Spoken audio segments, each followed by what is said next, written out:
up, folks? Main man Licky Lance here for something really wild and crazy and just out. I shouldn't be doing this, but I'm going to do it.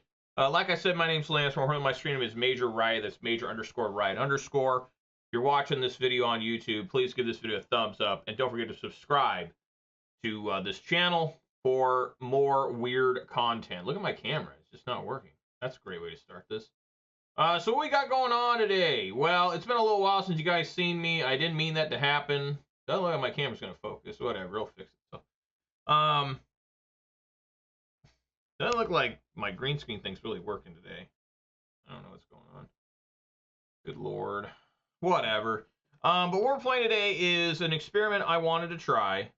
We are going to try and play 2012 Championship Jund in Modern in 2026. What does that mean exactly? Well, let me give a little description of the time this is coming from. This is coming from actually, I think, about 2013 or so. I don't know what's going on with my camera. Who cares? It's coming from about 2013 or so, I think. I guess that's not true. It was late 2012. And Jund was at the top of its time in Modern. Bloodbraid Elf had not yet been banned. So what we're looking at here is what was considered to be the best deck in Modern. I have no idea what's going on with my camera. Let me turn it off for a second. What was the best deck at the time? And let's try this again. I'm so sorry, guys. Doesn't look like it's going to work. No. So anyways, this deck was piloted by now the infamous Yuuya Wantanabe. When most people think of Jund, classic Jund, they think of Reed Duke, and for good reason. But actually, it was Yuuya Wantanabe that was really piloting this deck to extreme success. The guy won a world championship with it. At the time, this was called the 2012 Players Championship, which replaced the world championship for just that 1 year. Then they went back to world champion. So Yuuya Wantanabe is retroactively the 2012 world champion. That's what I always refer to. I actually never called it the Players Championship, even when it was the you know, the main thing. I don't know what's wrong with this thing. Maybe I need to. It doesn't even seem to be working very well. Whatever. No one's here to watch me. So we'll go a quick rundown the list. At that tournament, it was I believe there was like 24 invited players. Back in the day, World Championships were premier. I mean, premier. The only way to get to them was to win a Pro Tour during that season, which would be that year, to have the top pro points at large for various places, like top Asia Pacific, top Europe, top North America. And then they would go at large after that. So it was very exclusive, very special club. There'd also be the Magic Online champion. The previous world champion would make an appearance. And it was just a really great event. I miss old-timey Pro Tours. I don't really watch the new ones, but someday I will. Probably in 2035, I'll watch the one from 2026. That's the rate I go. And what we got here today is what Yuuya Wantanabe piloted. Now, I know that now today he is a cheater and has been removed from the Magic the Gathering Hall of Fame. So if you don't like Yuuya Wantanabe, I don't know what to tell you. The guy was winning all the time during this period, probably from 2012, 2011, probably 2011 to about 2015. He was just really, really going just nuts. He was winning a lot, and I don't think he was cheating, to be honest with you. I mean, was he? Maybe. I mean, was Reed Duke ever cheating? Maybe. I don't know. I doubt it, but I think what happened with Watanabe is that he eventually started declining, right? That just happens to all the greatest players that have ever played the game. The game passes them by. They start becoming committed to other things. I don't think Yuuya has a family or kids or anything. I could be wrong. I don't know him. And, you know, it starts passing them by, and the game, you know, starts just, they're not winning as much. And for a guy like Yuuya, who was constantly winning, to suddenly not be considered like in top 20, top 30 in the world, he became desperate, I think, and made some really, really bad mistakes as he wanted to keep his legacy going, and he destroyed his legacy. Now no one will ever view him ever the same. And it's a shame because Yuuya was just so on top of the world for a couple years there, where it was just, he was in, I think he was in like 2 to 3 back-to-back world top 8s. Like, he was just Crazy. But let's go over the list. This is going to be exactly the list he played card for card in 2012. Now, in the world, looks like my camera just fixed itself. Nice. In the World Championship, yeah, my green screen's not working today. I might have to just be hatless. Alert. Hatless. People wonder if I'm bald. I'm not. So during that tournament, the most commonly played deck in this tournament was not Jund. It was actually Zoo, which very classic cards. Let me read a couple off to you.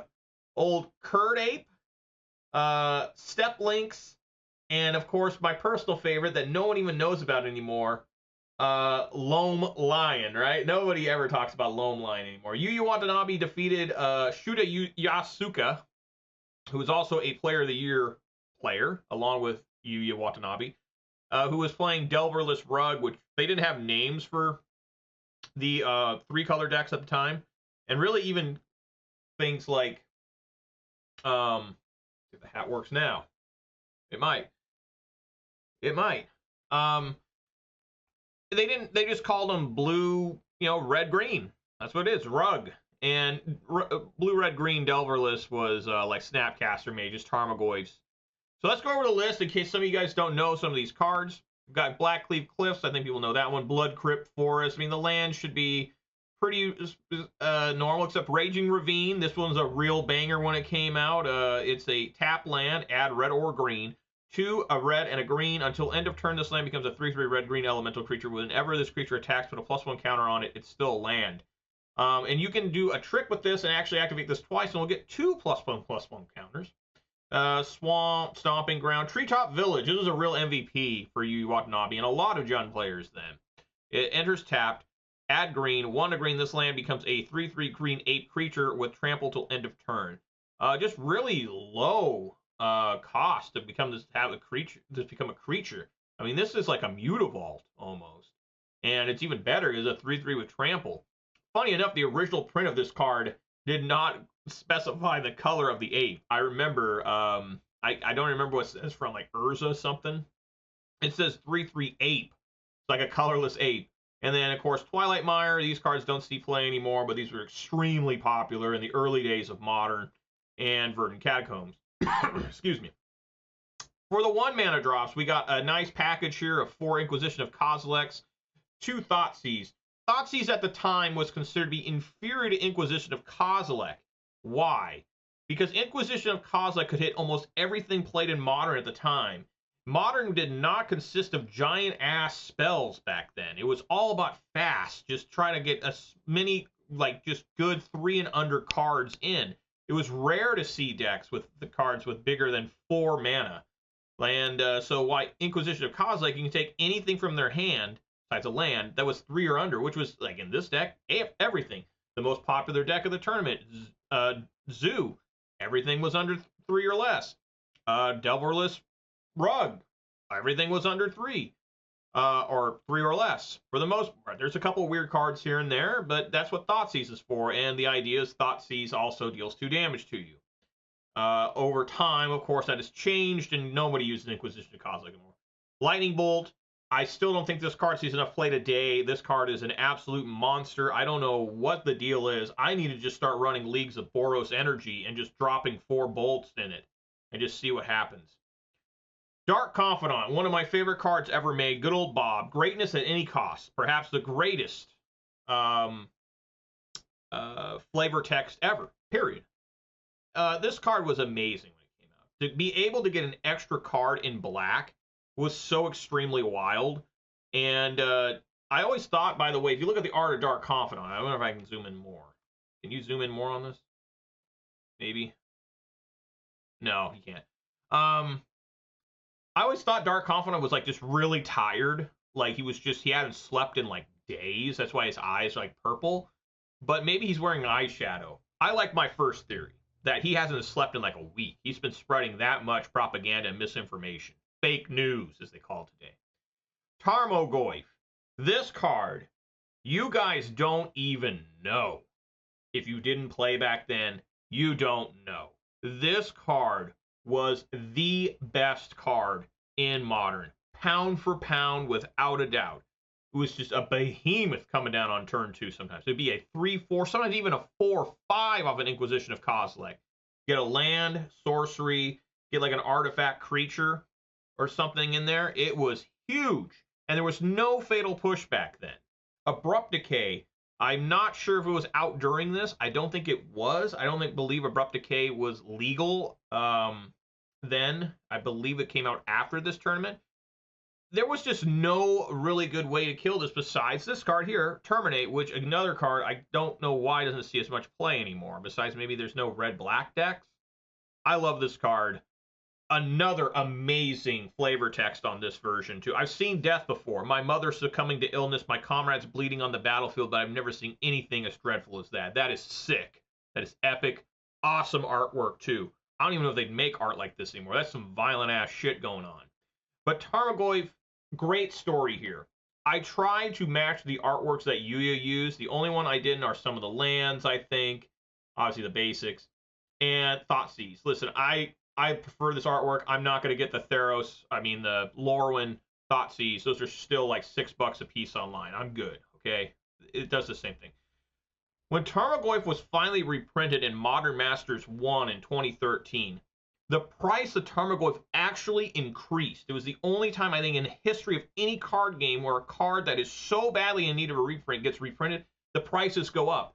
Because everyone and their mom thought, oh, this is my chance to finally get a playset of Tarmogoyf. Because, again, it was the best card in Modern, and Modern was brand new. Modern had been only around for about a year when this tournament took place. And remember, there is still no reprint for Tarmogoyf at this point.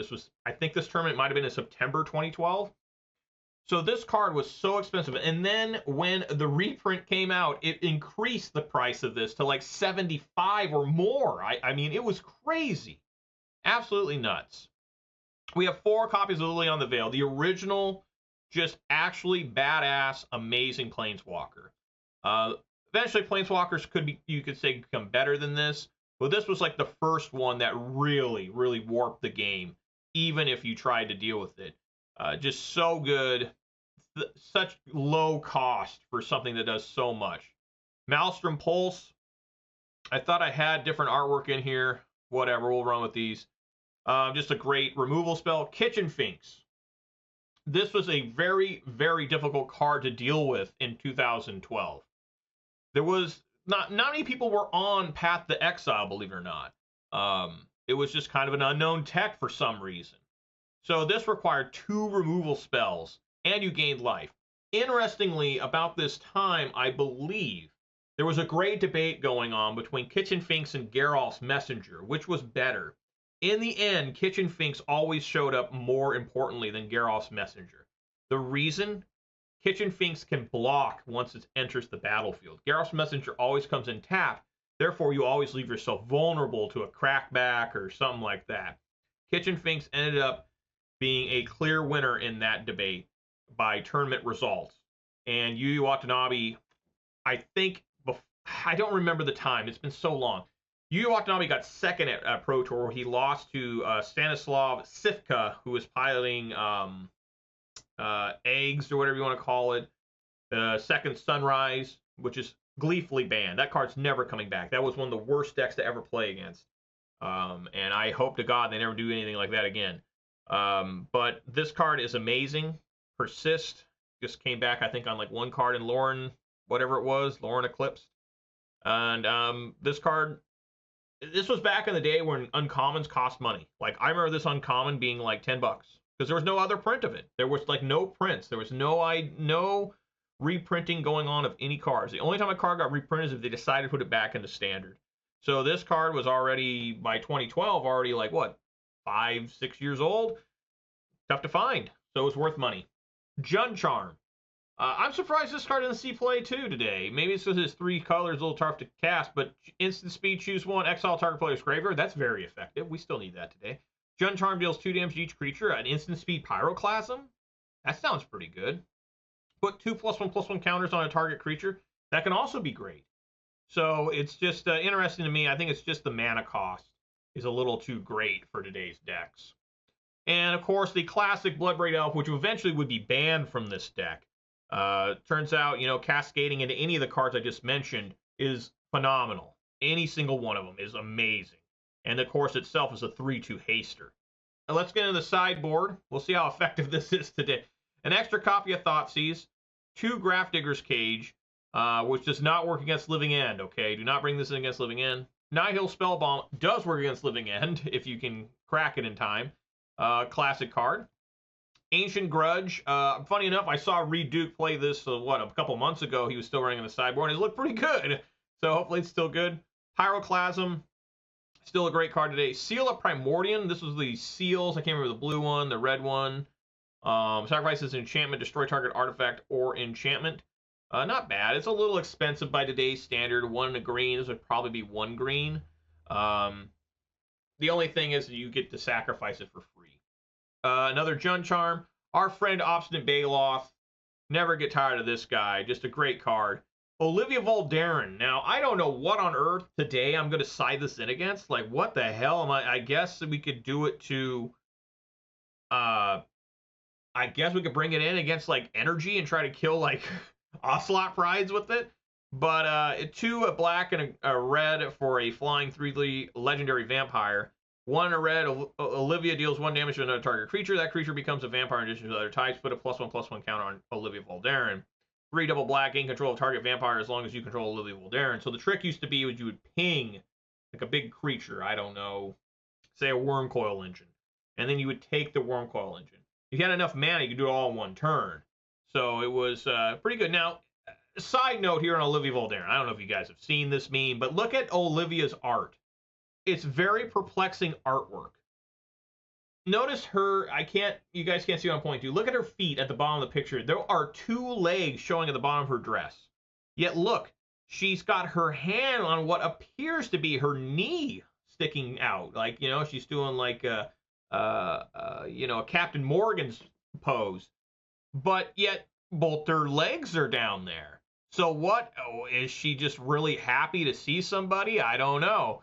But the idea is that, you know, according to Wizards, I believe they say, oh, she's pulling her dress away from herself. Well, it doesn't look like that in the art. Her hand looks like it's resting pretty flat on that. So maybe she's just got like a bunch of glue on her hand or something and her dress is stuck to her hand. I don't know. Very peculiar artwork. But an amazing card for when this tournament took place. It just take over a whole game. You decide it in the mirror match, you just take over the game. And 1 copy of Batterskull. You guys probably know this one, but if you don't, 5 mana for a living weapon. Equipped creature gets +4/+4 and has vigilance and lifelink. 3 mana, return this equipment to its owner's hand. Equip 5. Great card. Definitely not going to be seeing much play today outside maybe some decks that run Stoneforge Mystic or something like that.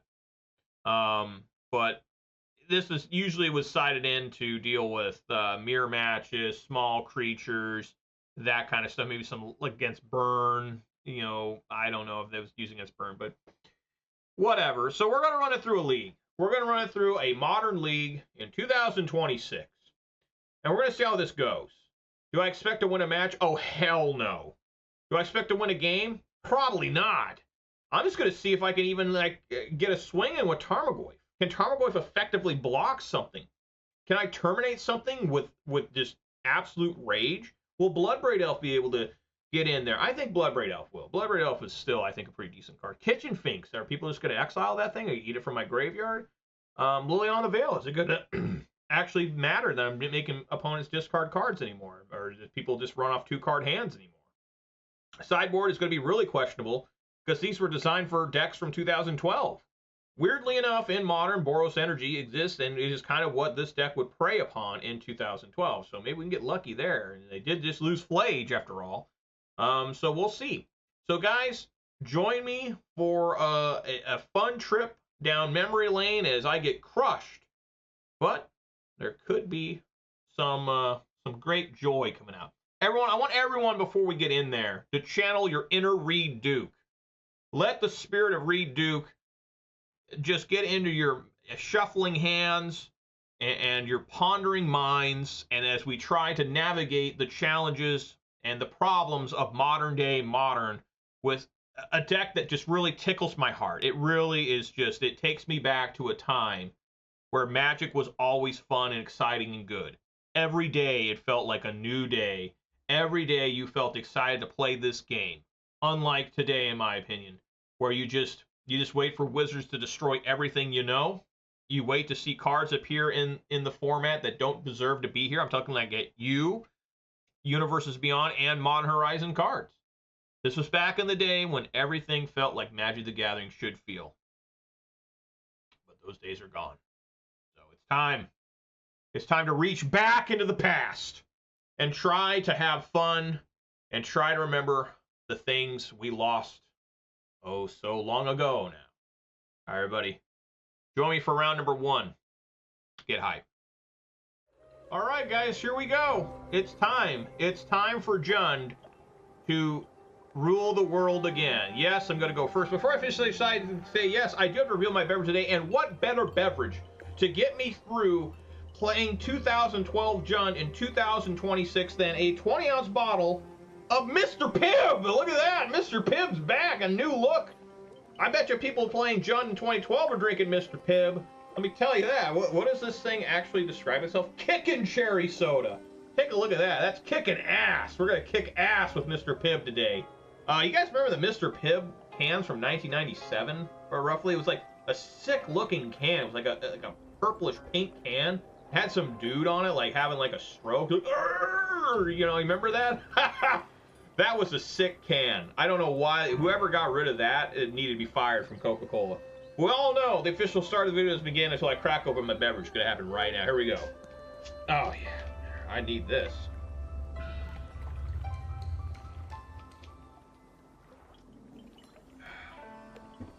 That's some good shit. All right, yeah, I'm going to go first. I have to mulligan immediately. I believe I have 3 tap lands and no black. If there was like, if I had like 1 Blackcleave Cliffs, I'd keep this.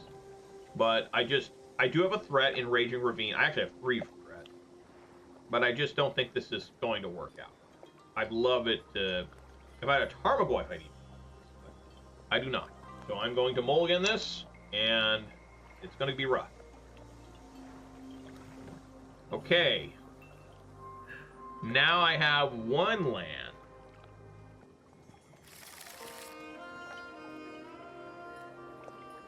I don't even have a Thoughtseize. I'm going to mulligan. All right. There we go. We're going to 5, and I found some stuff to do. Again, we have a threat. We got a land. We got double Inquisition of Kozilek. Probably going to certainly put a Bloodbraid Elf on bottom. Hell, I might even put the second Bloodbraid Elf on bottom. Just to try and terminate. Yeah, I think that sounds about right. So, put 2 Bloodbraid Elves on bottom. And we're going to lead off here and get ourselves an Overgrown Tomb. And do some Inquisition of Kozilek. It's been a long time since I've cast some of these cards. I used to know these cards just better than my own name. Alright, get Overgrown Tomb. Take a look here. My opponent mulligan wants too. Okay. What do we have here? Some sort of Eldrazi. I'm going to take Ancient Stirrings, which of course this would have took an Ancient Stirrings in 2012, so that's just fitting the theme of this video. Yeah, I'm going to take Ancient Stirrings. Ancient Stirrings. And, probably next turn, probably take that Kozilek's Command. Because I have a way to deal with the Flesh Raker. But come on, I get the Thoughtseize bug with Inquisition of Kozilek? What?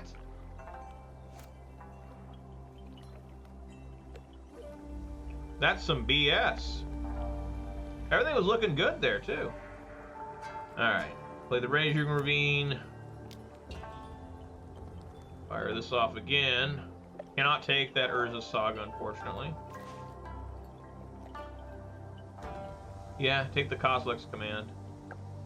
The Soul Guide Lantern's not that big of a deal. It's a one-sided graveyard hate. So Tarmogoyf should still be.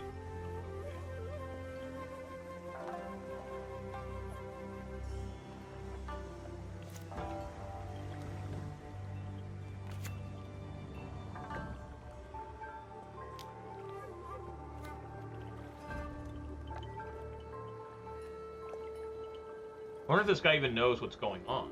Like, you know, like, is he starting to recognize maybe what this is? Or is he just like, what the hell are these? Alright, I got both my Terminates, so I'm ready to kill stuff. It can't be regenerated, folks. That means it can't be regenerated. The old term used to be bury. Bury it, you know? But nobody says that anymore. What's this? Walking Ballista for 1? That's interesting. I wonder why he did that. Maybe Dark Confidant. I don't know. Huh. Whatever.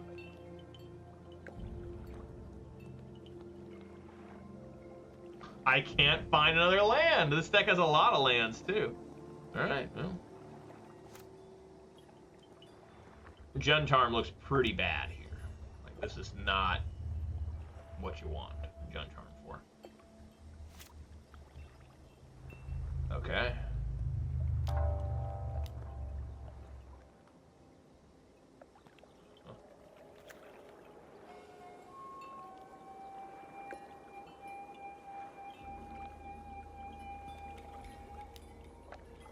You know, if I had that third land, we might be okay here.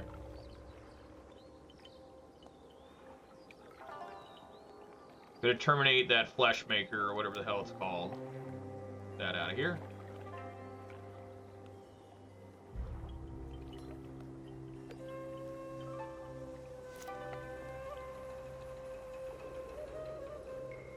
Alright, there we go. Okay.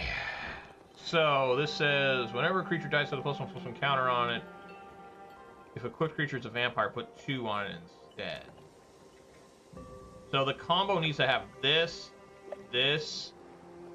and Basking Broodscale, right? Okay, I guess we'll just get ourselves a Blood Crypt here. That way I have 2 of every color. The classic here. And probably for the first time in many of your lives, you are going to see a Kitchen Finks unloaded onto the battlefield. There we go. Kitchen Finks is here. And I'll gleefully trade with this Ballista, if that's what he wants to do.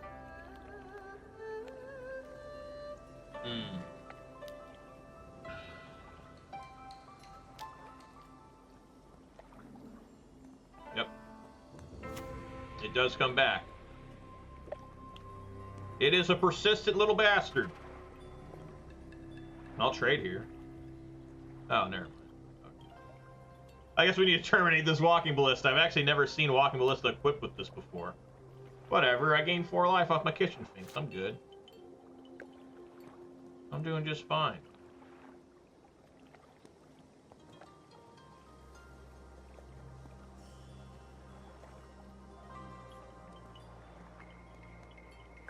Maelstrom Pulse. How much should Maelstrom Pulse the Blade of the Blood Sheet?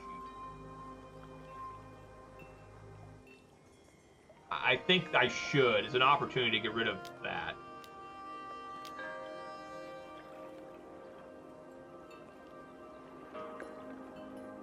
Because I can kill Walking Ballista whenever.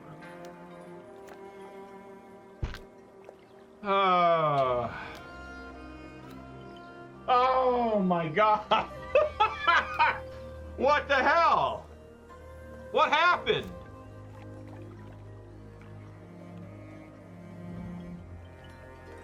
Yeah, well, Dark Confidant ain't going out there against that. So, we will pass, and that's so unbelievably sad. I Maelstrom Pulse one, the guy cast 2 the next turn. Like, what? Vexing Bauble turns off the Cascade effect of Bloodbraid Elf. We're just using it to draw a card, so it's back on. Okay.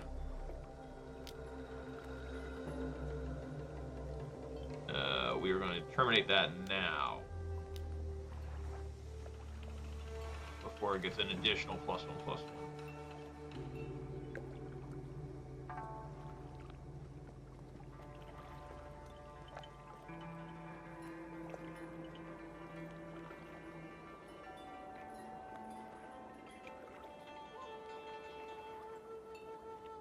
All right, Confidant's coming out.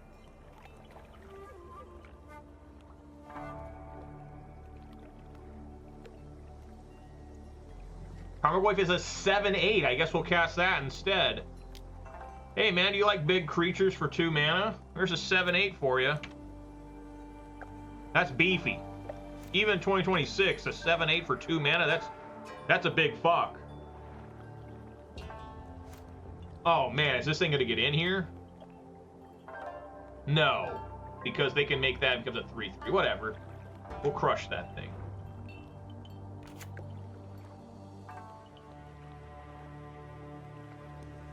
My 7/8 Goyf.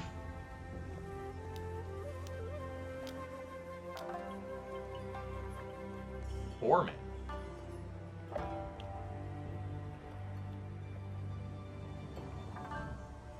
Oh! Oh. Fun was ruined. I just don't even understand. What do you do? We put one on top, one on bottom, and drew a card. Great. Alright, well.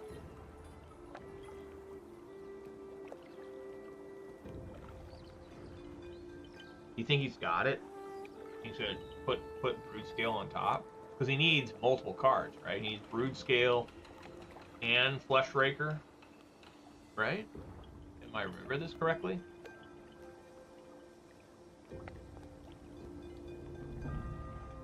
All right,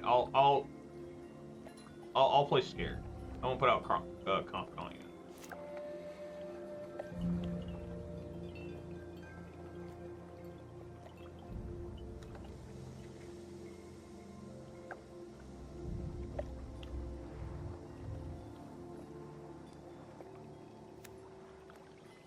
Springleaf Drum. Okay.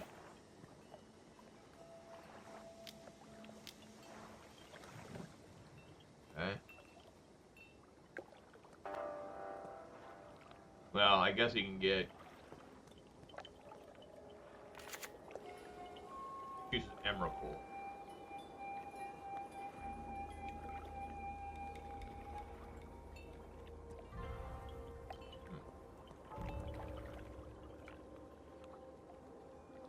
One, 2, 3, 4, 5 mana.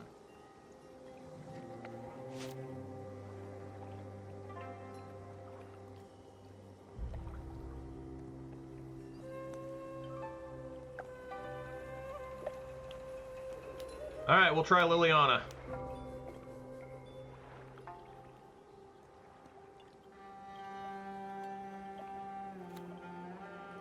Plus, and I'll discard Dark Confidant.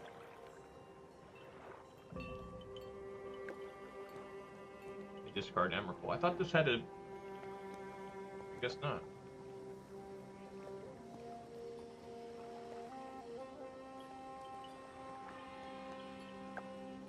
Because I'm thinking of the other Emrakul. That when you put it in your graveyard from anywhere, it has to be shuffled in. Okay. Is the game over?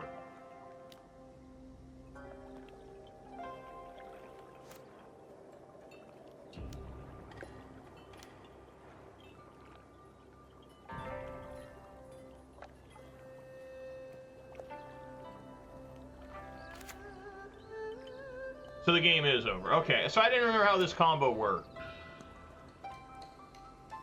Great.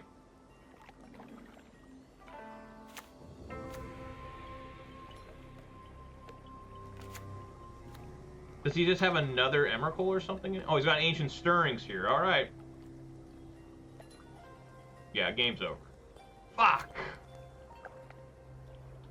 All right, so that didn't work at all.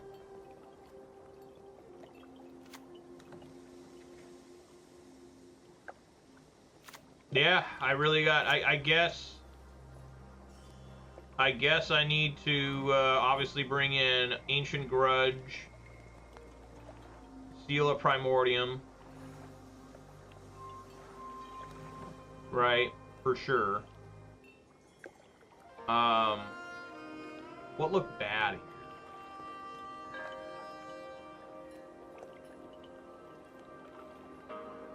here? Man, nothing really stands out as like being awful.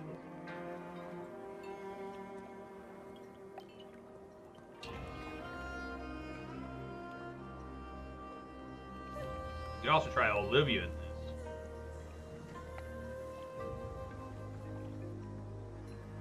Probably Jun Charm just isn't doing enough.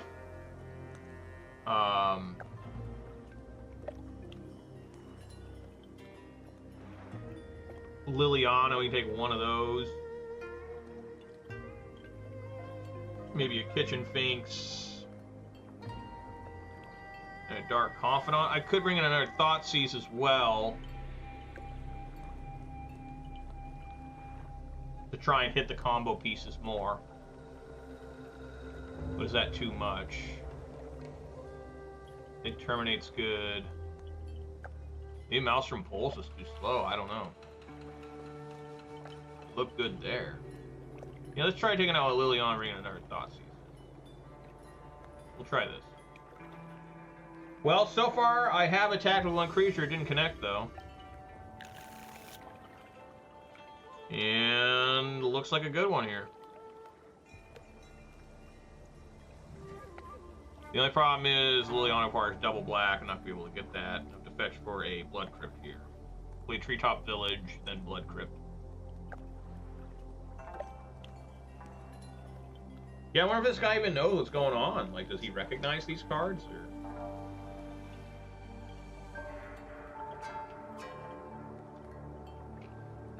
Alright, both players start with 7 cards this time.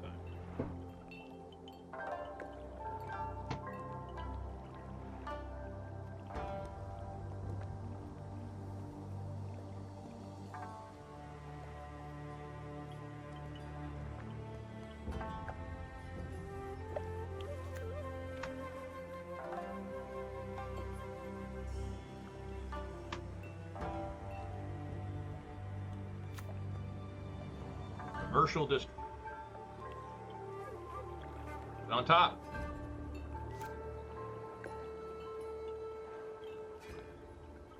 Alright, we got some more black mana for Liliana. Alright, get the Blood Crypt here. This is another test. Can Dark Confidant actually do its job? Will anyone let Dark Confidant survive? It used to be an immediately kill on sight. Like, you panicked when you saw Dark Confidant on the field. You're like, dude, I can't let that live. We're going to be drawing 2 cards right now. It's like, I'm only drawing 2 cards a turn. Fuck, I draw like 7 a turn sometimes. Confidant has hit the battlefield, which is legal and standard now, believe it or not. I mean, maybe you guys know that. Probably do. Confidant, for some reason, was in Final Fantasy. Like, I didn't like that. I mean, I thought it was cool that Dark Confidant got reprinted into standard, but not in Final Fantasy. It should have waited for, you know, Strixhaven. He would have fit fine, right? All right, looks like Confidant is going to do his job. Here we go. All right, a basic swamp. You love to see that. Bloodbraid Elf looking good. Okay, let's play that swamp. Now, I just don't know how fast this deck can do stuff. They play a spring. I think I still got time to throw down Liliana here.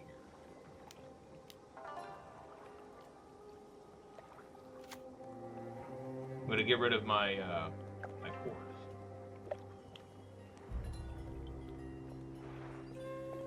I need to see you grab off the logo. I'll draw some. Well, maybe I am dead. I didn't pay attention to that. I was so excited that Confidant was going to survive. This Confidant's getting it. Look at that! Dark Confidant dealing damage in Modern 2026. Good on you, buddy. And he did his job. I reeled a swamp off the top. Took no damage.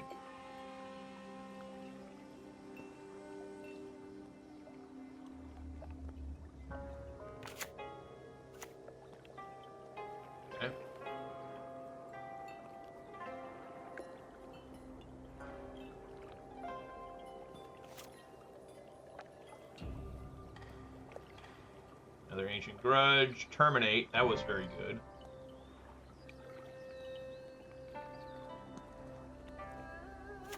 So we'll plus Liliana again.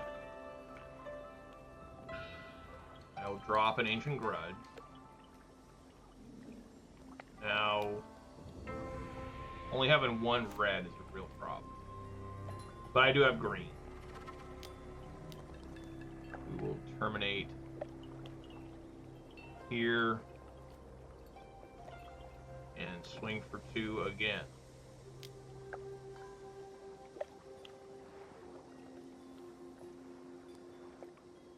I do have the flashback Ancient Grudge in the graveyard, so I can still kill an artifact if need be.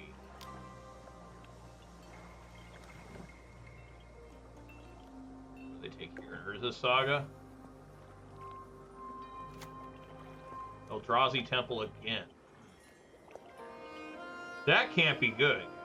Just taking Eldrazi Temples. That's telling me they got like Emrakul or something. Maelstrom Pulse. And another different extra Maelstrom Pulse.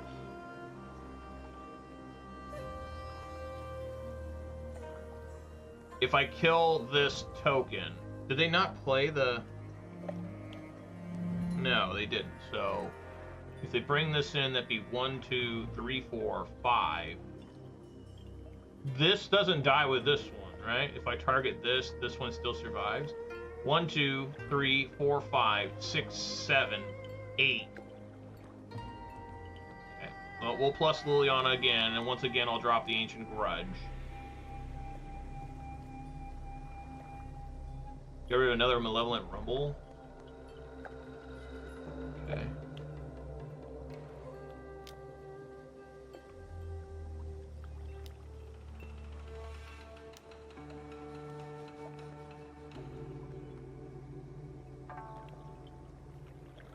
Oh, I did kill them all. Nice. You know, that means a judge lied to me years ago. One time I went to go kill a 1/1 flying spirit token with the Maelstrom Pulse, and there was like, he had like multiple different ones, and they came off different creatures, and they had different artworks. And the judge ruled that they all didn't die off a Maelstrom Pulse. They have different artworks, he said. Oh, okay.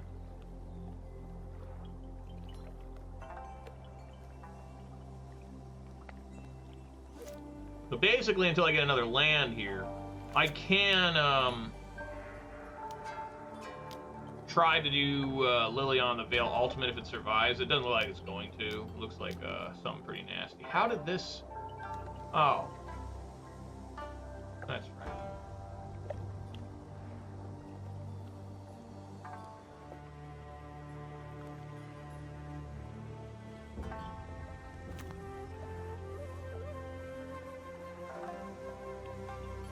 Protection from instants. Well, that sucks. He's going to use Maelstrom Pulse on my own creatures here. I have 2 ways to kill this sumbitch. And looks like I'm not going to be able to. And just bolt, and then Maelstrom Pulse here. God, I actually had a way to deal with this thing. Probably it's a 6/7. Oh yeah, you can just do it, make me do it. And he controls my turn. That's sad. He just makes me sacrifice everything. You shouldn't even be doing this. You don't have to make 2 piles, do you? You just make 1 pile?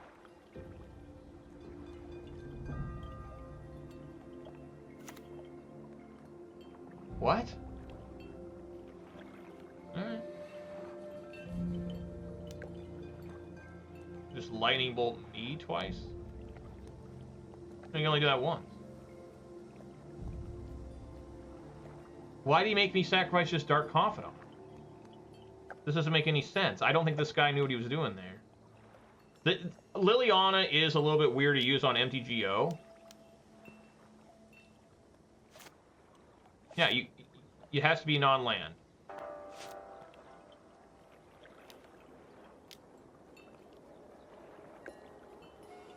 Okay. He's gonna have my Treetop Village run into the Emrakul. Okay. Alrighty. No.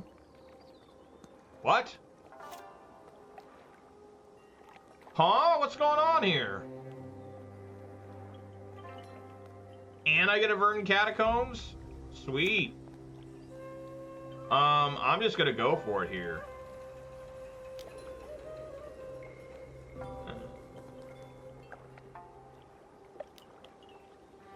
What am I doing? Filter in.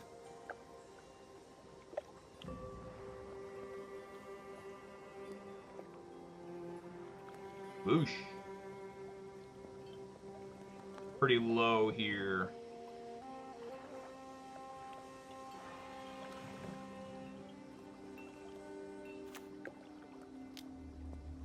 What do you think? What are the odds do you think that he's got the combo? You guys think he's got it? I don't make him have. I have lethal here. If he can't put a blocker, I have lethal. I can attack him and then bolt him. So I'm gonna go for it. Can't live scared forever, man. This is our opportunity. This is our chance. It's what we believe in. Oh, he says another one or something? A third Emrakul, the Promised End.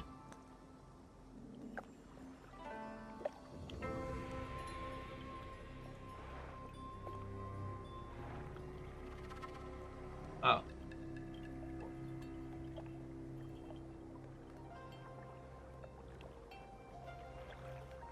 Alright, well, we're gonna get Bloodbraid Elf. I'm this one red is just killing me here. I guess I should have got a Stomping Ground. What's 5 life here, right? This deck doesn't usually attack the creature. It can, though. I have seen, like, the Flesh Raker get in. 2 on top, 3 on bottom.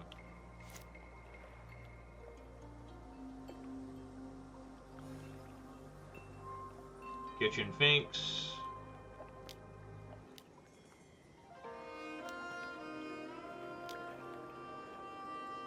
Alright, here we go. Come on, Bloodbraid. Something good. Tarmogoyf, okay, we got pressure on him. We got pressure.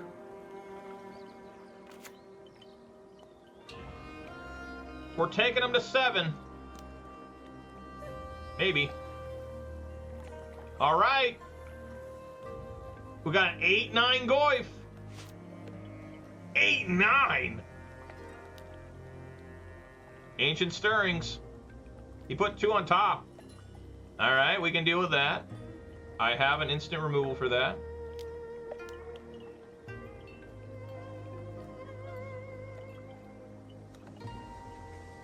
Yes.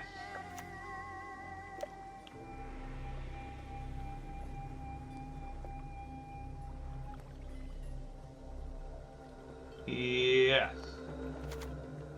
Does this work?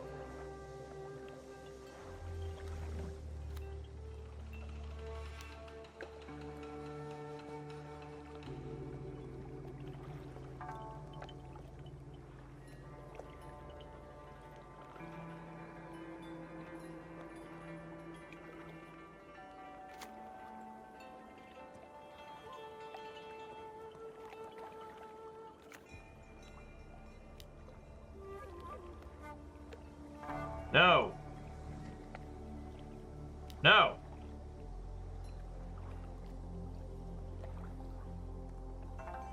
Yes! All right. It's time for Tarmogoyf to rumble in. Inquisition, that's a dead draw. Okay. So I could fire up Treetop Village and also rumble in with that. But I would... Yeah, I could still do that. Okay. If he'd have to... I guess he has to chump this. Then he could trade here. I'm just thinking, like... Is there any way I could also leave up Ancient Grudge? And the answer is no. I could leave up Lightning Bolt. I could also just play Kitchen Finks, try to gain some life, and try to play defense still with Ancient Grudge and Lightning Bolt. If I fight with the Treetop, He's just not dead. It's only 6 damage getting through, even though those go unblocked, and he'd still live, but he died of lightning. I don't think he will. I'm pretty sure he'll chump Treetop. Alright. Well. This isn't easy. I can't play Kitchen Finks. I need double green. Oh, I can't. I can do double that. Play that. That's double green. And leave up red and green. Okay.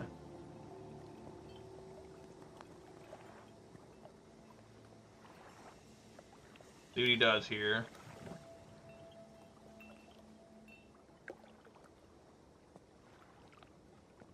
Couple chump.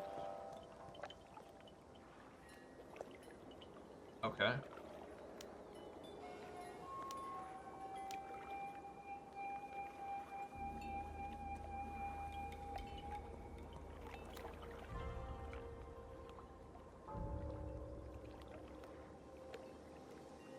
All right.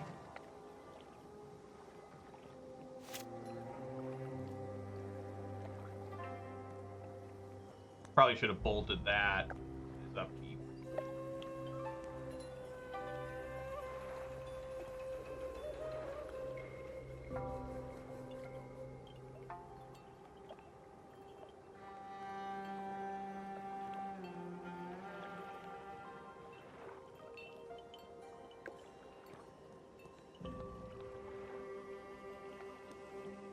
All right.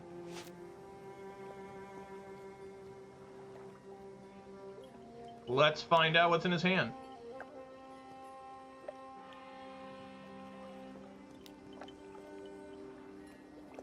Unholy Heat. Okay.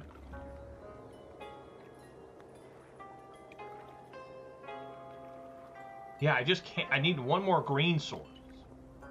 Because then I could fire this up and still hold up Ancient Grudge and Lightning. But instead, we're just going to swing with both these. Adapt 1, I don't think so.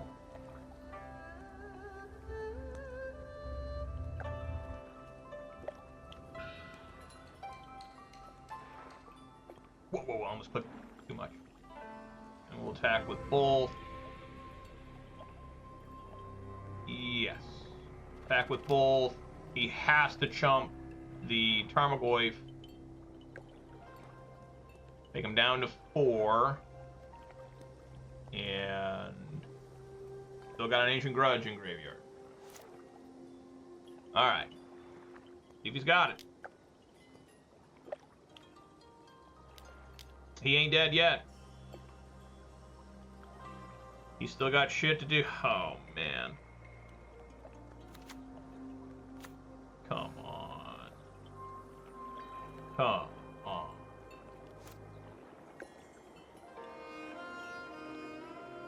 Well, that didn't help. I guess just swing in. This says, whenever you sacrifice another, it draws +1/+1 on this creature.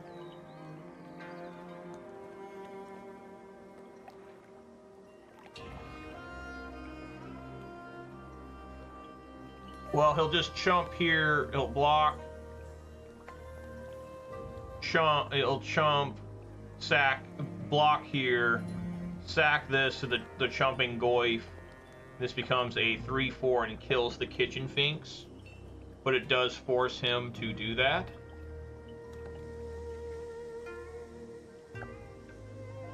So I think that's okay. Kitchen Finks will come back and gain 2 life.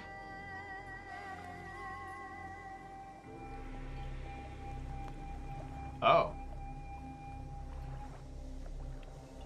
I guess he wants that to be a,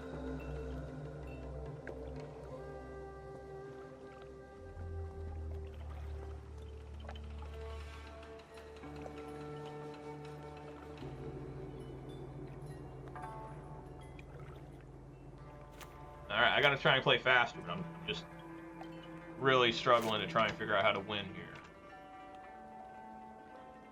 I guess if he doesn't play a creature here, we got him. Alright, we got him! Okay, whew! I wonder if I should bring in Olivia Voldaren. Pyroclasm doesn't seem half bad either. To be honest, maybe in a Jun Charm. Bring one of those in, so I'm going to be on the draw. Bring a Jun Charm in.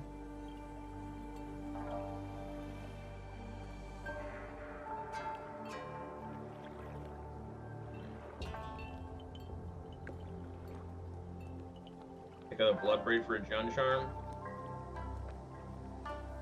Alright. We won a game! Oh my god, it's only round 1, we won a game. Once again, I'm struggling not finding black mana. I don't think I can keep this hand.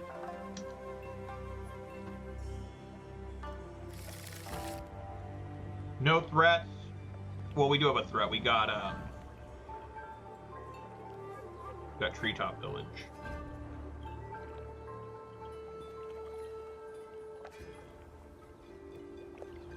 Guess we'll drop the Twilight Mire.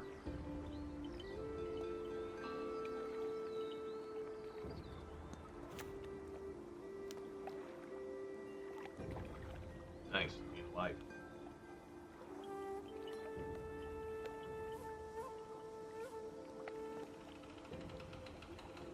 It's a basic forest.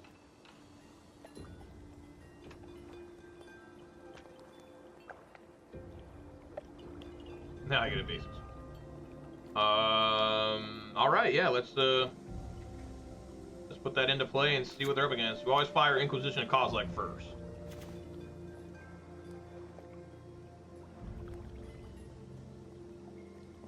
Yeah, take the Ancient Stirrings. Because I can deal with the Blade and the Emrakul.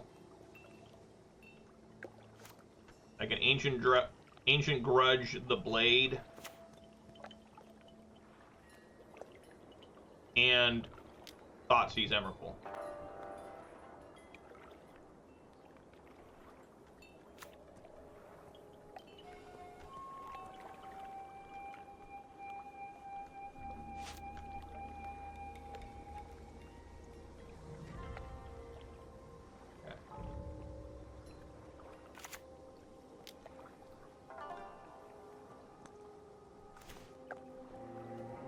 Basking Brood Scale. Yeah, we'll take the Emrakul. I can deal with everything else.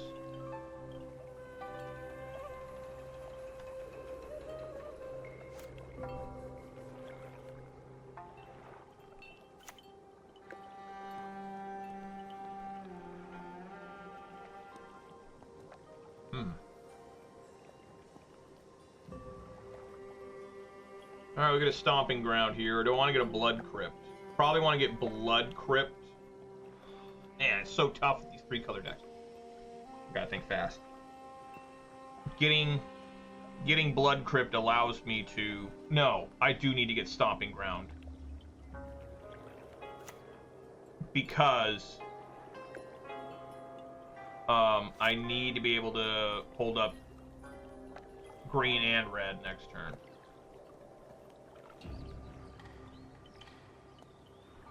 Or that'll work too.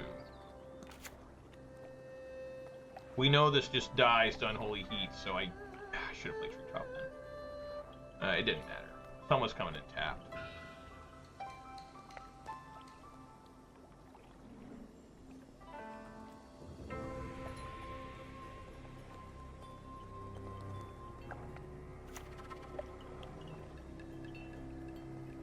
That's not nice. I guess we'll just effectively use our mana here.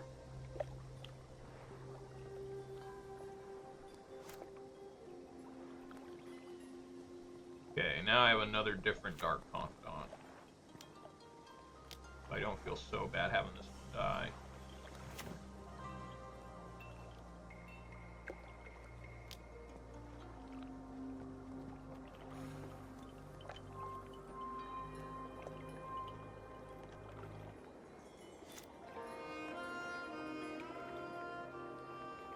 Urza Saga, I would assume we'll get another Blade.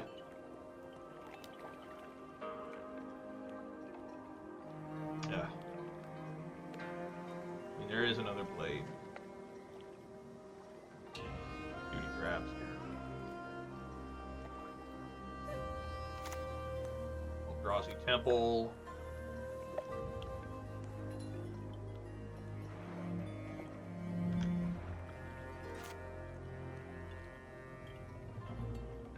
Okay.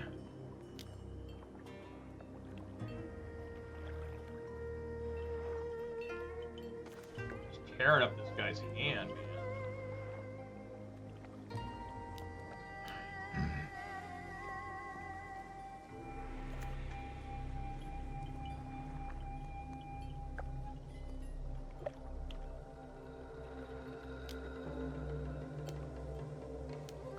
Makes a guy.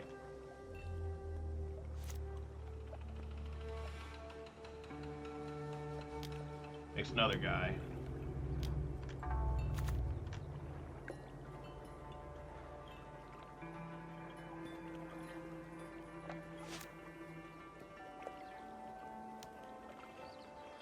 Wow. Come on. That sucks. I can take the 3 for now.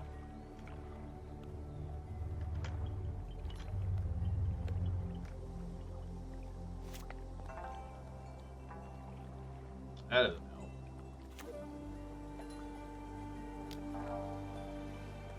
I could get cute here, fire up the Treetop Village, but I'm not going to. I might have to just straight up, like, use Ancient Grudge on a Construct token.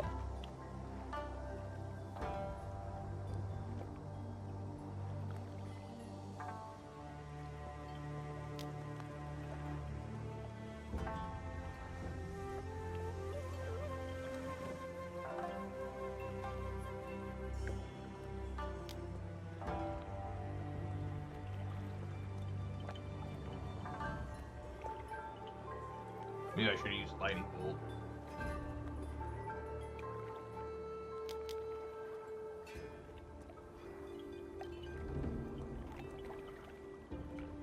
Nope, looks like I made the right call there.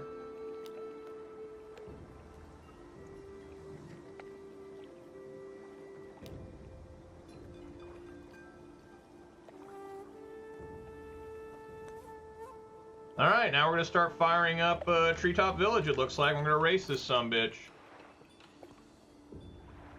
That's a good one to grab. We're going to do some racing. Do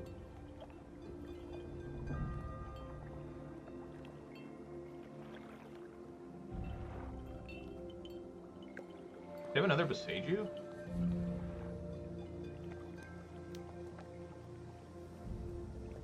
Wow, he does. Okay. Yeah, give me that basic force.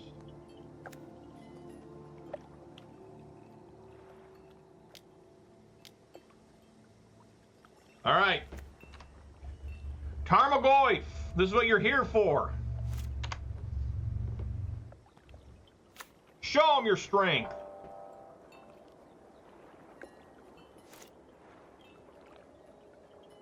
Ooh, that's another good one. Swing for 6.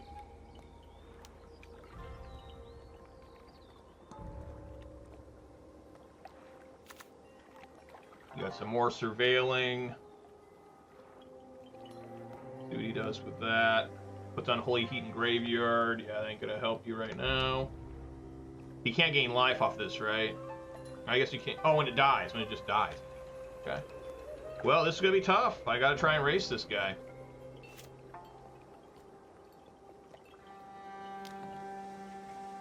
Yeah.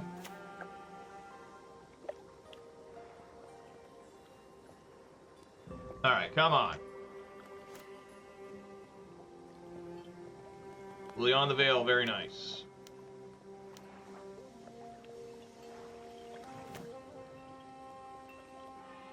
Sack that token.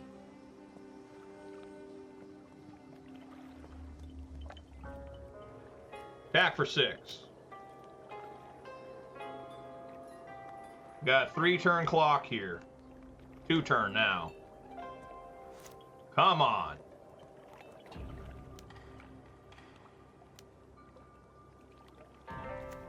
Oh. Alright, we'll bolt it. Back to a 3-turn clock.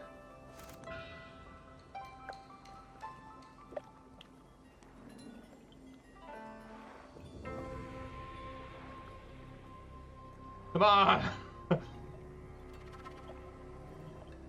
Anything I just play. It doesn't matter unless it's Inquisition of Kozilek or something. Then I discard it. But the land I play it, particularly a Raging Ravine would be great. Bloodbraid Elf would be the insane hit here. Terminate would be the other one where I'd probably keep that in hand, I guess. That's gonna suck if I gotta do that. I guess it doesn't work against Emrakul. So, you know, I guess that's their big top deck. What's going on? Opponent's still here. It's been a long match.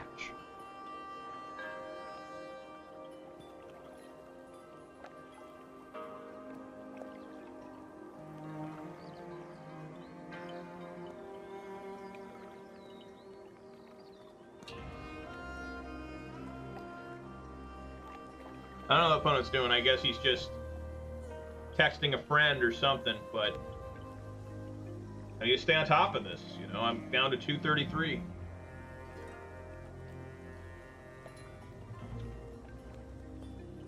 There's a lot of Magic players that wish they only weighed 233 pounds. Anyways, yeah, I mean, so far this deck's been pretty strong. My opponent hasn't had the craziest draws, not gonna lie. But the deck so far has been looking good. I mean, the opponent's far from dead. I can't kill him this turn, obviously.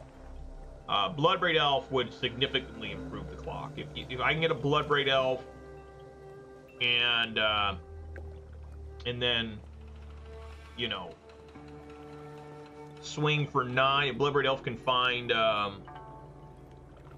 you know, like a Lightning Bolt or a Kitchen Finks, something like that. That would be incredible. Oh my god, it is a Bloodbraid Elf. Does it matter which one I leave up? I don't think so. I guess Ancient Grudge is the only one that would matter. Come on, Bloodbraid! Do it! Inquisition of Kozilek. No, don't play it. Well, we got one of our few misses. Alright, swing for 9. Plus Liliana. Here we go. If they play a single blocking creature, they lose. Liliana will make them sack it. But there's lots of things that go wrong here. This is one of the cards.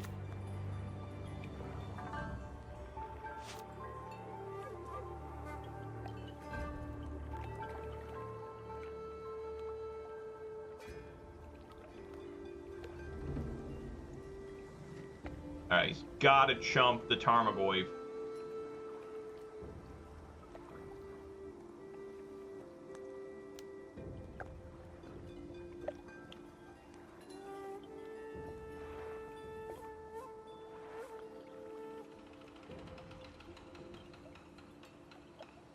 Okay, yeah. I guess this was an error.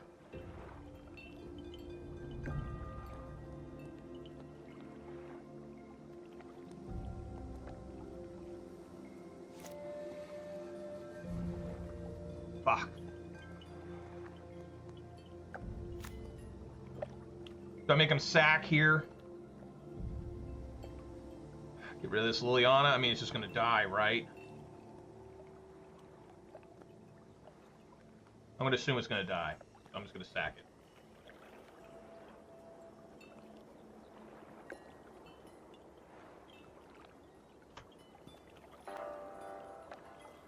Come on, I need to terminate.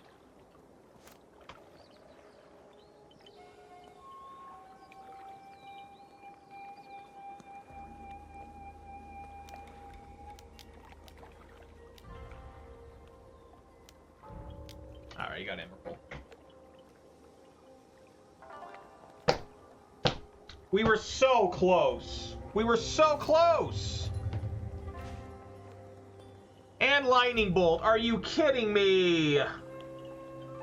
Come on. I cannot believe that happened. I cannot believe that happened. I cannot believe that happened. I just don't understand. How, man? I did everything I could possibly do right there. Probably a land. It's Bloodbraid Elf. Alright, well, there's a little bit of hope. Come on, Bloodbraid. I don't even know. Maelstrom Pulse?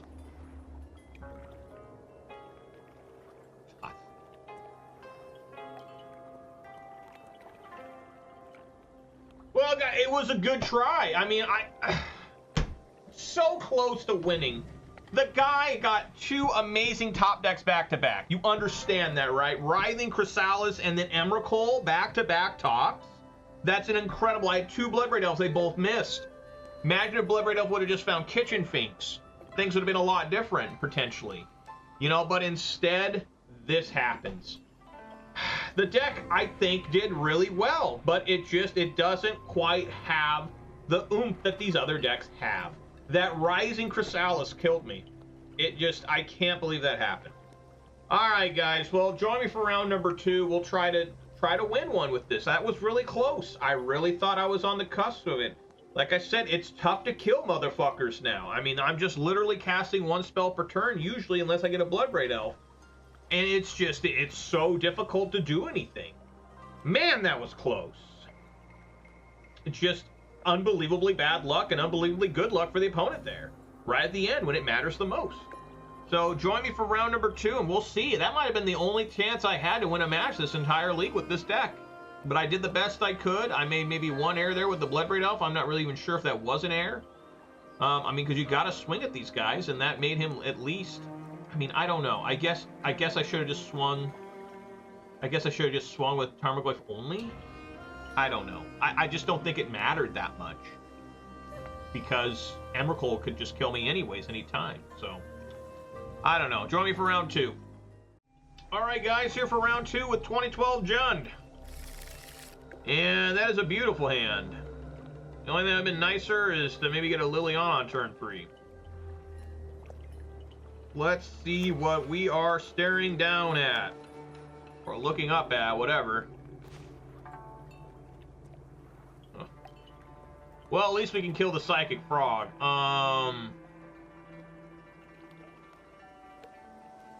I guess we'll take Persist.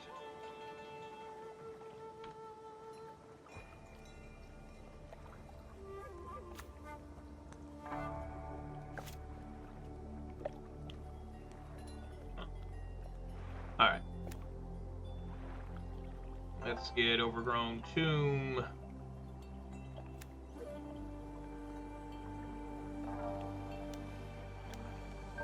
I'm not feeling like Tarmogoyf. I think Tarmogoyf can do some work.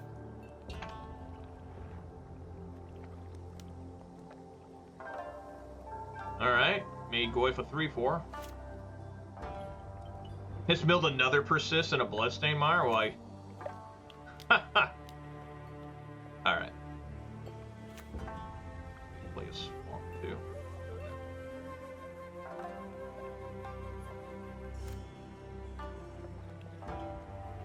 Struggling here a little bit. Do I get greedy?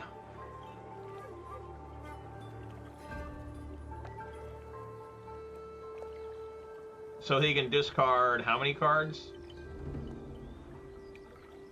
Can't you believe Tarmogoyf's being held off by a 1-2? Right? Can you believe that shit?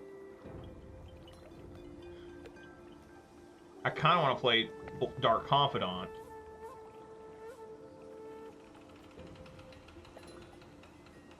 But I can also Inquisition of Kozilek and look at their hand and see what's going on. Take that other Psychic Frog.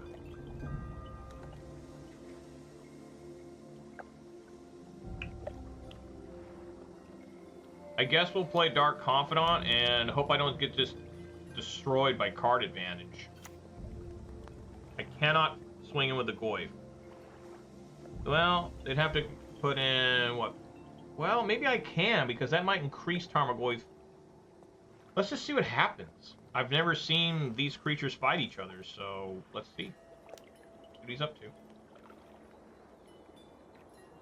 Because he can discard a Psychic Frog, which would make Goyf 4/5. So it looks like he's probably doing the math right now. You know, trying to figure out if he can do this. I mean, if he's got nothing but lands.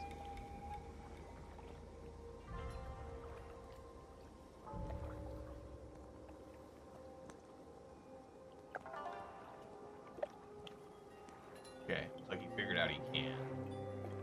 He can certainly at least get, oh.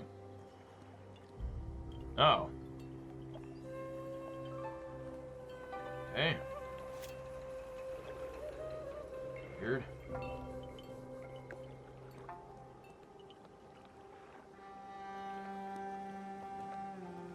Huh.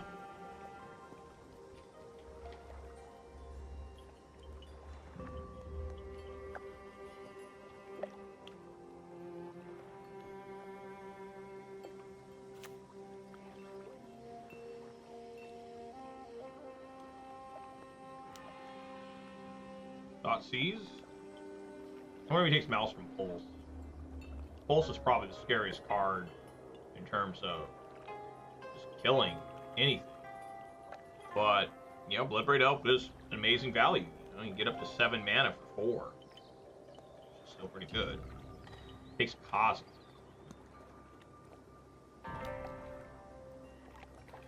Okay. Well, we'll try this again with Tarmogoyf. Another different Dark Confidant and a Treetop Village. Alright. Swing with Tarmogoyf again. Do I want to play the other Dark Confidant? I don't see why not.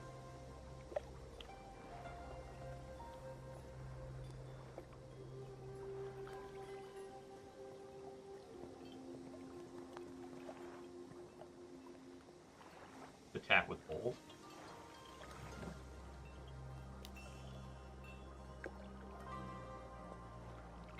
Probably block, discard a card.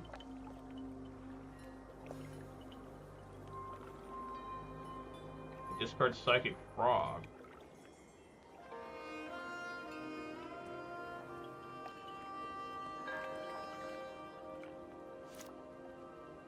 Okay. Or he's got a removal spell or something for this Dark Confidant. Oh, maybe he does. The Thoughtseize. Abhorrent Oculus and Polluted Delta go in. Now that I have Jund Charm unlocked, I can exile his graveyard. But I have to wait. Do that right now. I'm tapped out. So this is his chance to get that Abhorrent Oculus out, and that would be brutal. It gives it flying. I'm gonna take 2 here. The Abhorrent Oculus, I guess I could kill with Maelstrom Pulse. Drew a card.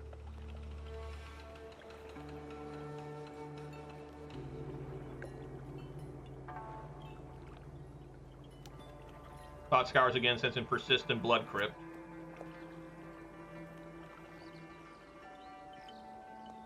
This is another classic card, the old Thoughtseize.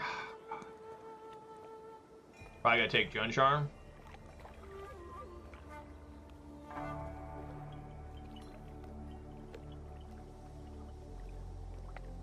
That takes Maelstrom Pulse.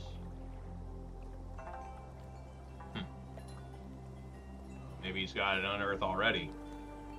Right? Unearth can get Abhorrent Oculus out, right? Another Tarmogoyf.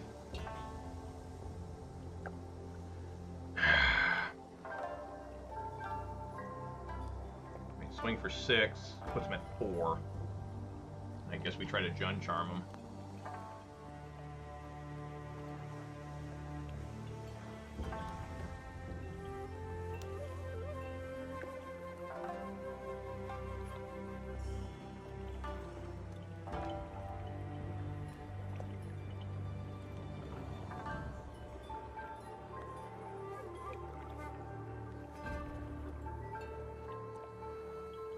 I guess we will,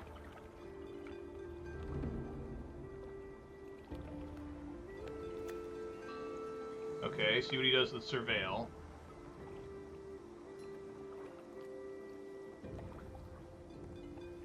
Puts it on top. No blue mana. Does he have Force Negation? Do we fire off this Jund Charm now?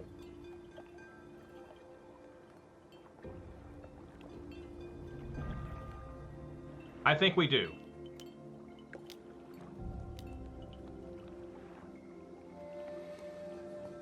Goyf will be a 4/5 still? Okay.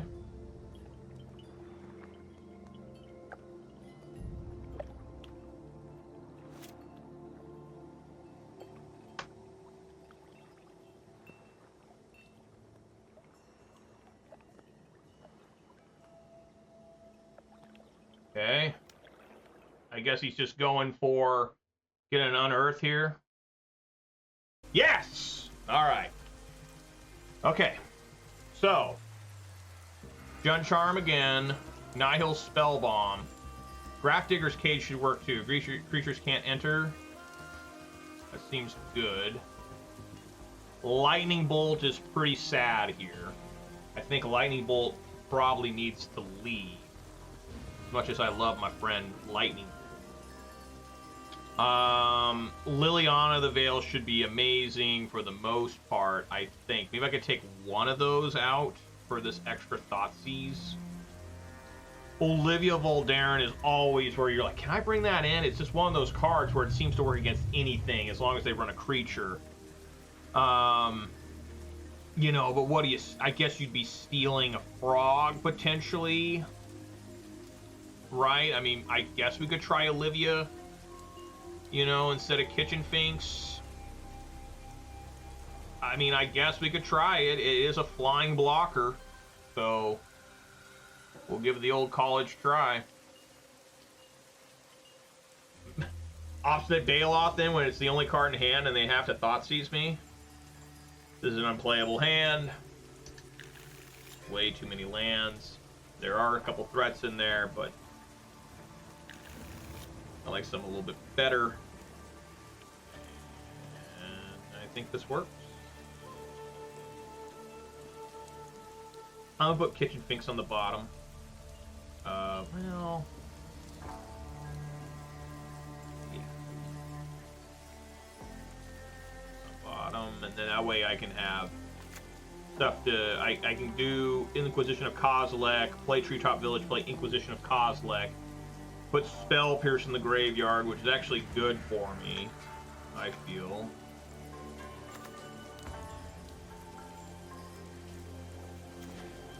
Fatal Push, Unearth, Horn Oculus. I think I'm taking Unearth. Yes. Unearth seems to be the most problematic card here. If they go Thought Scour next turn, hit it up for an Oculus, it's coming out, so yeah.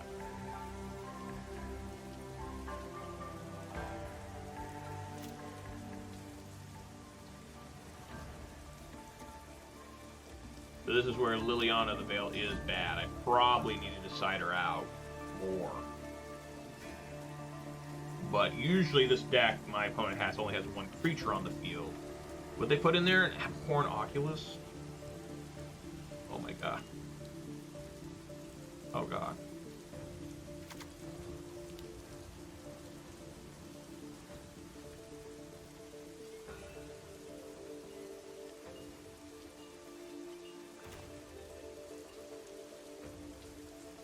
Additional cost to cast this spell, exile 6 cards.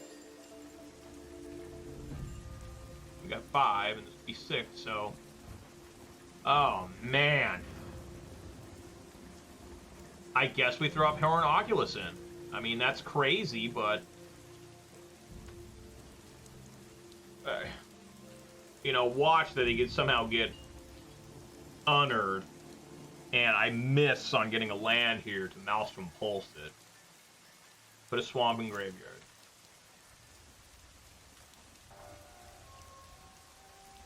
I mean, we just know Dark Confidant is dead.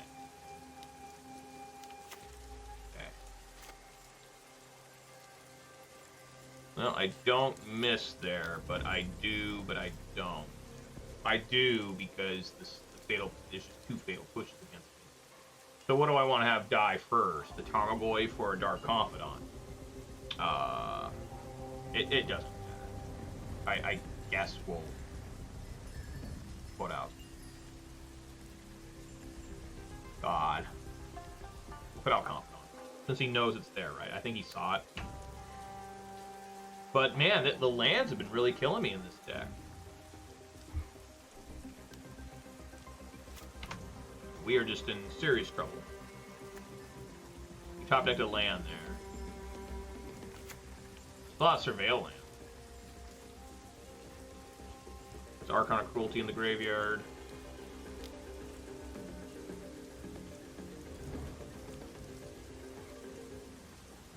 Draws a card.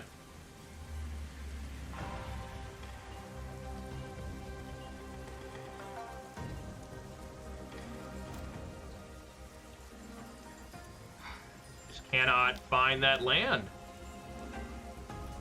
I really only need 1 land here, but preferably like a Blood Crypt would be the best.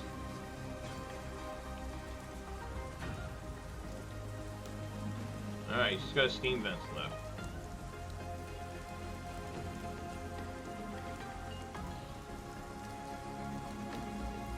What? Thought he's had a Steam Vents left. Oh, he discarded the frog. Duh.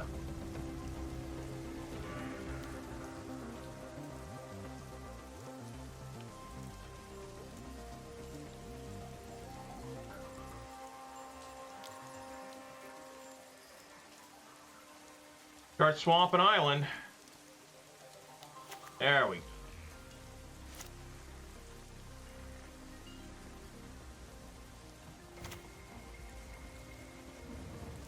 Well, I got Terminate.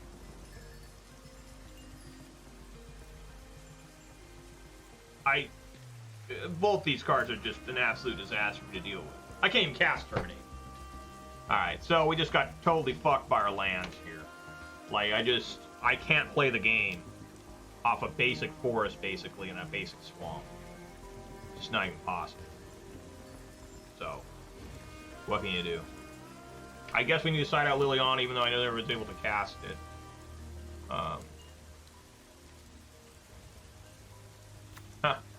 Well, I'm still just dead to the Manifest. Let's see if I get another land, though.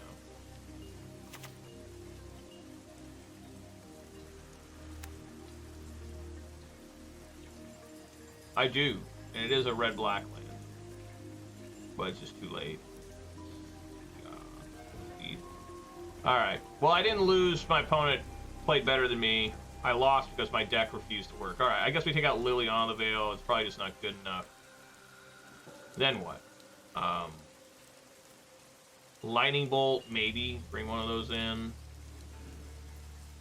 I guess bring a couple in and bring Kitchen Finks back in. I guess we could try Obstinate Baloth. But, yeah, we'll just go with that.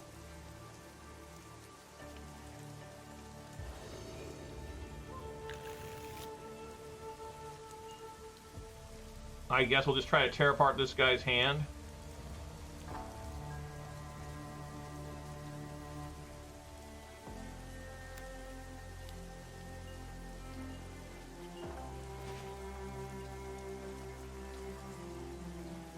Definitely take Faithless Looting. That's a lot of removal spells. You see that shit? Look at that. Double Fatal Push, Bitter Triumph? Like, holy fuck. Just not getting through that.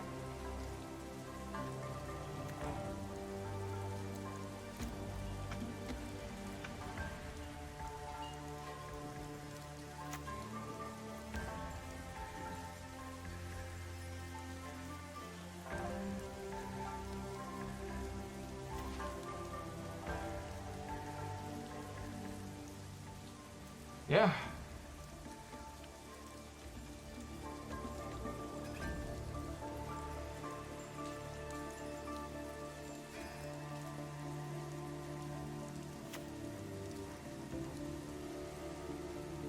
Scalding Tarn in graveyard.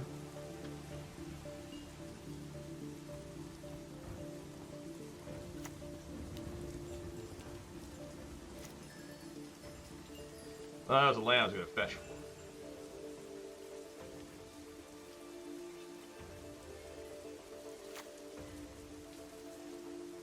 I guess now just get Overgrown Tomb.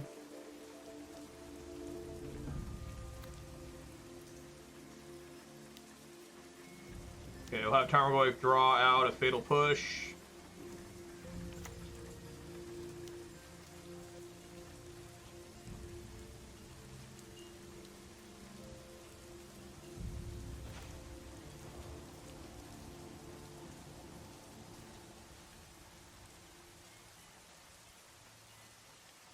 Click on Earth again.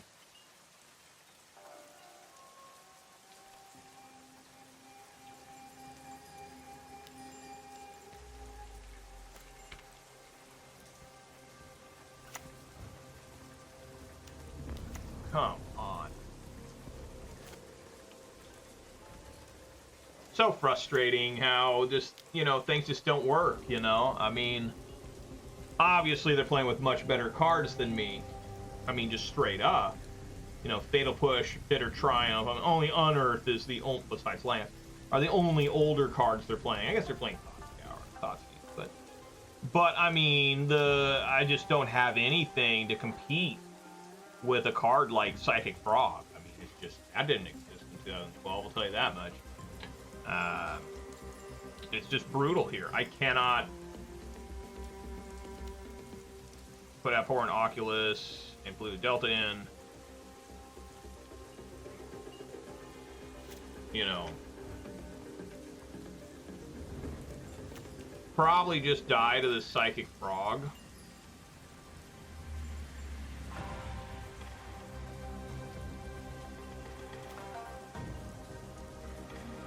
Yeah, I guess we'll take that Emperor of Bones.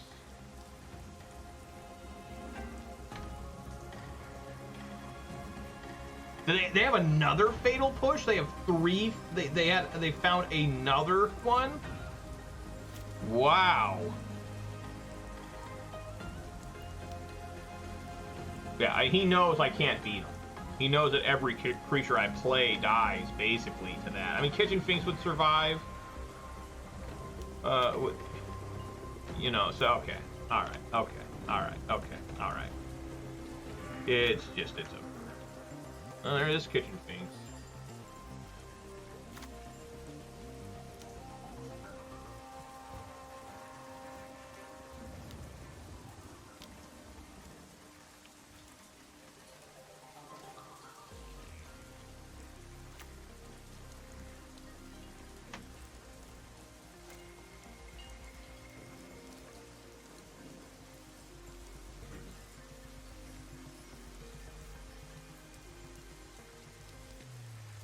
It just sucks, you know? I feel like the deck really had chances to do something. You know? It doesn't even matter. I mean, this card's so much better than any card in my deck by itself. Let alone combined with this. And Fatal Push. And, honestly, Bitter Triumph. I mean, Bitter Triumph is better than any card in my deck, I think, as well. Besides, Terminate's probably pretty close, but this is probably better, because it's taking out Planeswalkers, too. It just doesn't matter. Just Revolt Push. I guess I gained some extra life off this.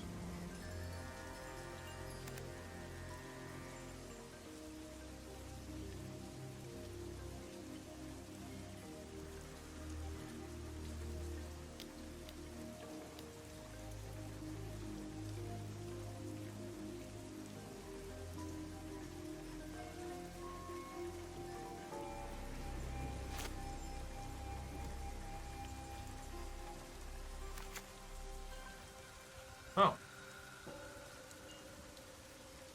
Okay, another different Kitchen Finks.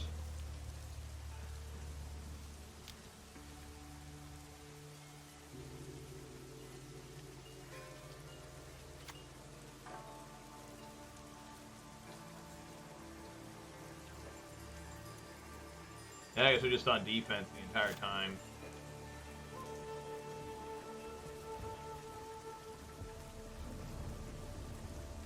Oh, Well, amazingly, I've been able to win one game every match so far, which is just incredible. Like, I didn't think this would stand a chance, but it's actually putting up a fight. It's just, I have no chance against creatures like this. It's just, I can't even kill them most of the time. Yeah, just go ahead and see. I guess this one comes back.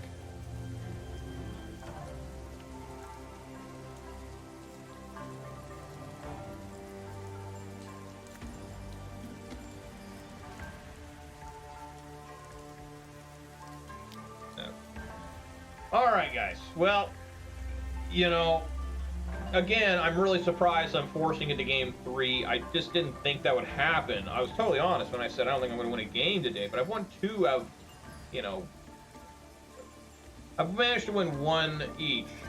1 game in both rounds, which is a huge victory, I think, for 2012 Jun.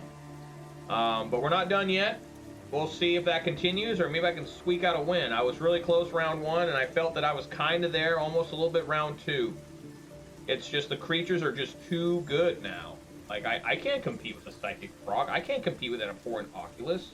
I can't compete with an Archon of Cruelty.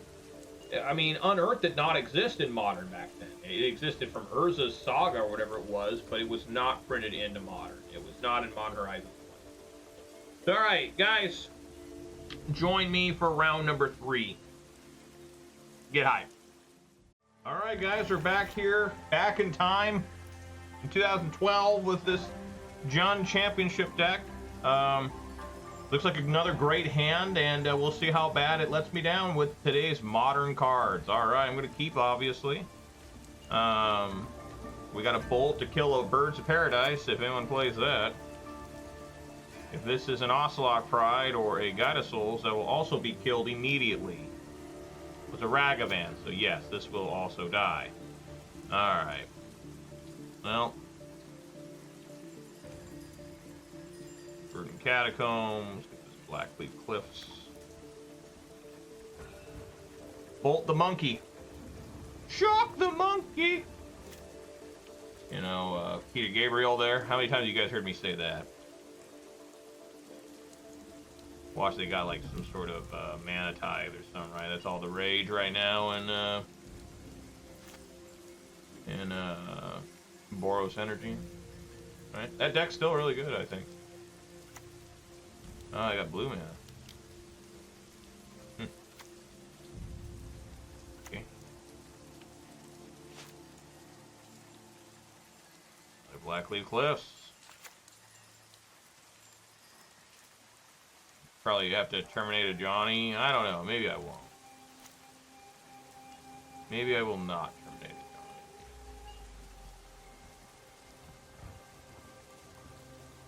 Johnny. I mean, what?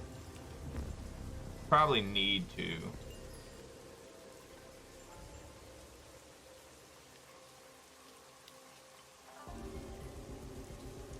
I guess I'll take the 2 here.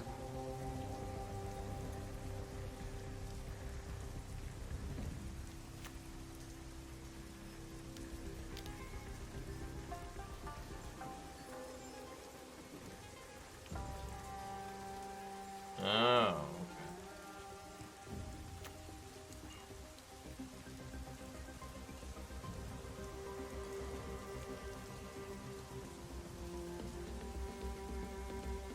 Probably don't want to terminate that because he's probably going to sack it anyway.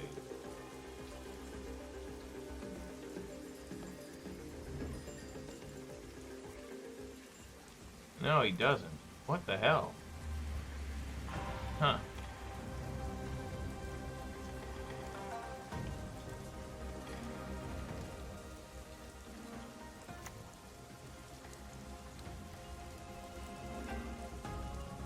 Alright.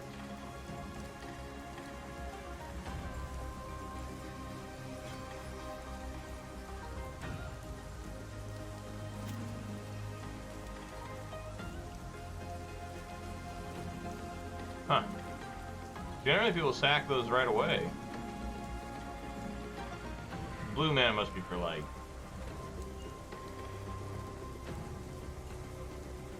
whatchamacallit, Like counter spells, shit like that.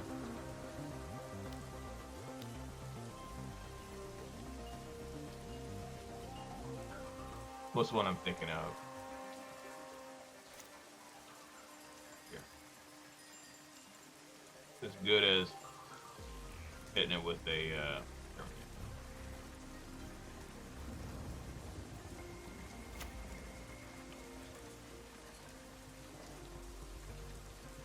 puts planes in the graveyard, cast this Guide of Souls.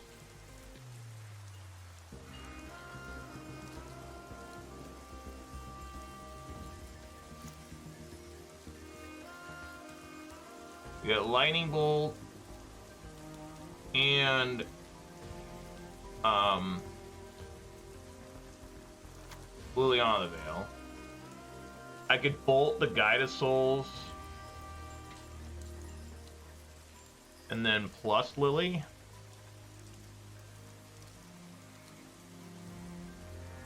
And then Lily would survive.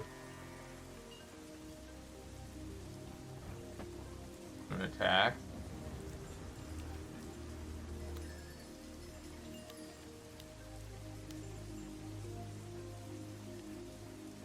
Gotta hope they don't have Blood Moon.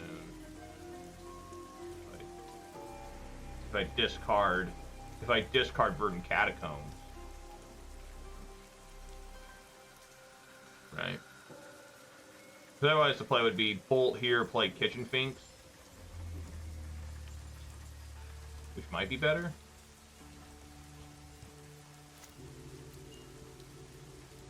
I guess I can't even play Kitchen Finks. What am I talking about? Okay. Why getting rid of this Verdant Catacombs might be a bad deal.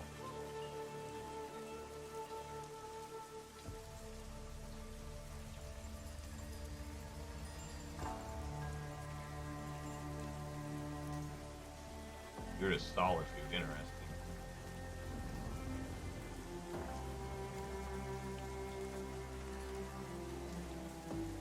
Why'd they do that? That's hella good.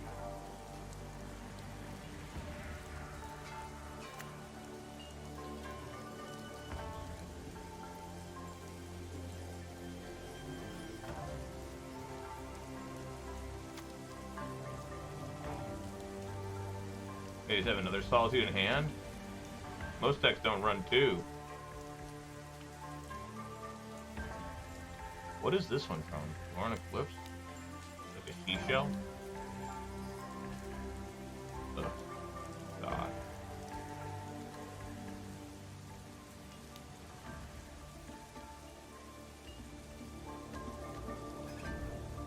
Just gotta bolt this one now.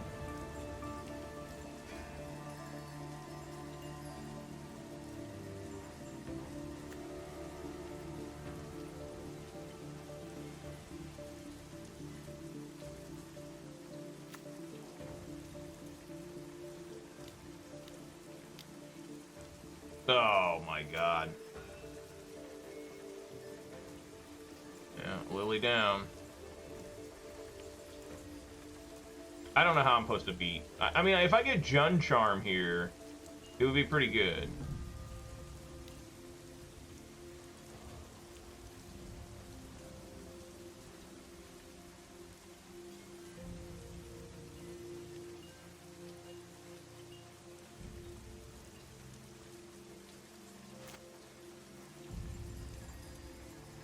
Alright, I guess we're just Bloodbraiding. Come on, Bloodbraid, find that Jund Charm. Tarmogoyf, that's a good blocker. Probably just gonna die to this. Well, there's so many things that can go wrong, obviously. Yeah, I guess we're just on blocking duty, and I mean, Johnny's gonna flip. I mean, there's just nothing I can do. I mean, this is the problem trying to play this deck in today's world. It's just, I cannot get any advantage. I cannot get any advantage whatever I do. Like, it's just literally impossible. Like, I think I'm making probably the best plays I can make with what I am given. What 2012 has given me. And it's just, it's nothingness. Like, I just can't compete. I mean, look, just Seasoned Pyromancer alone is stronger than any card in my deck, I feel. Let alone you start combining some of these cards together. It's just like insane. Yeah, just kill Tarmogoyf. I still have a shot here with this Bloodbraid Elf to get Jund Charm. It can still work. But I'm just dead anyways.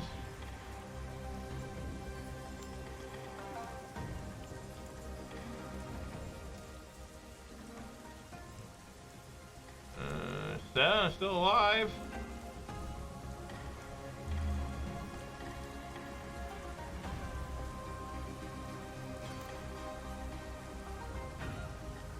I mean, I'm dead no matter what I do. We'll just cast Bloodbraid Elf and see if maybe Jund Charm's there, and I'm still just super dead. There's just no way to survive. Another Tarmogoyf. Well, I mean, these would be great Cascades 2012.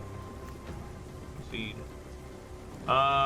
Weirdly, I think I can sideboard a little bit better against this deck. You know, we got Pyroclasm, Seal of Primordium might be okay. What is not okay? Maybe Dark Confidant. Liliana is probably really poor.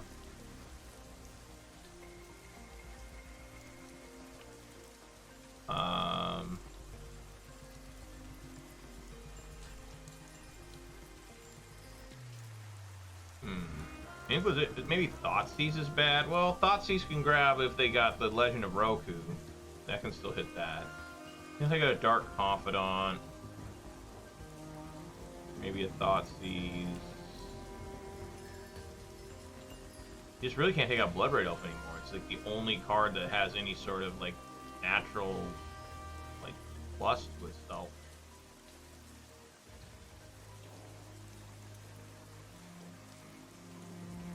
I don't know, something like this. So like I could have brought in Olivia too. I mean, Olivia you can bring in against any deck. Do they have creatures? You can bring Olivia in. You know, cannot keep a one-lander with this deck. Like, just not even possible. Keep a two-lander. All right, this looks pretty good. We'll keep. Put. Treetop. I guess put Kitchen Finks on bottom. Yeah.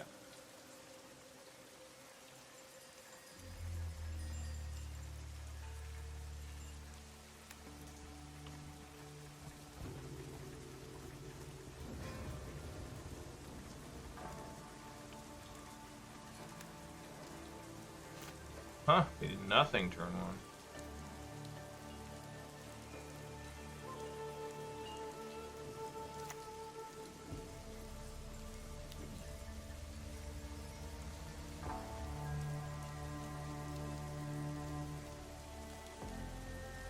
Yeah, I wonder what the blue man is for him. They must have like consigned a memory or something.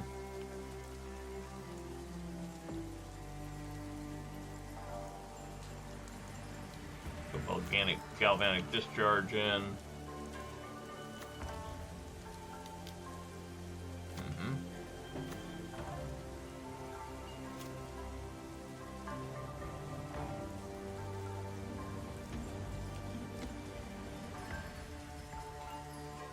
Running a little low on this screen mana. Yeah, put that in, right? Yeah.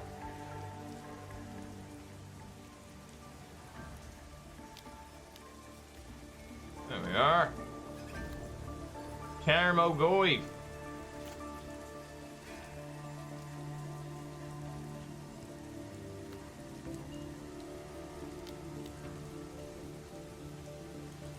Another different drawing. Alright. We should play an Ocelot right here. But, anyways, I let that take the damage. Right on, man. I love drawing lands.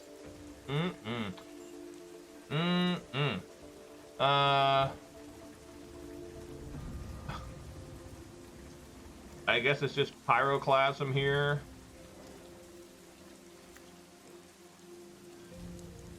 Yeah.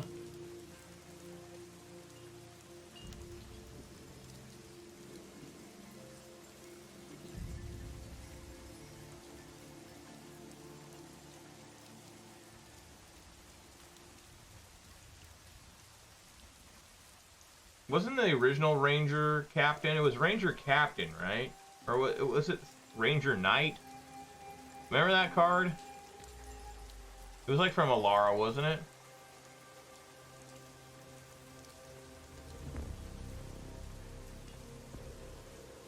Get in there. Yes, Tarmogoyf successfully swinging in. That's something you love to see.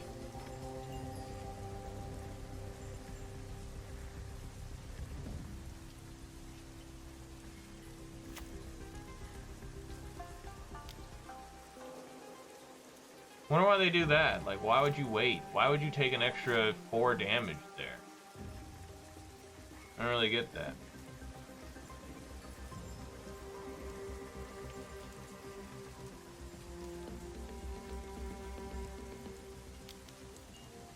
Oh my god, dude.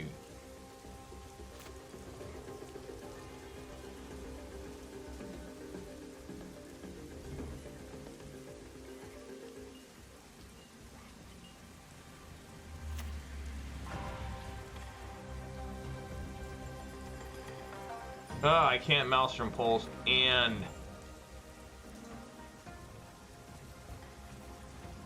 I guess we'll just play Tarmogoyf and try to have a threat against him. The lack of green mana is killing me these last 2 games. It sucks when you draw lands constantly, yet you're still mana screwed. It's fucking ridiculous when that happens. Like, come on.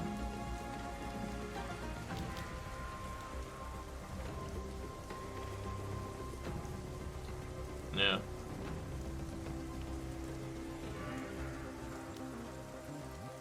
I don't know why he doesn't attack with a Johnny here. What's it matter?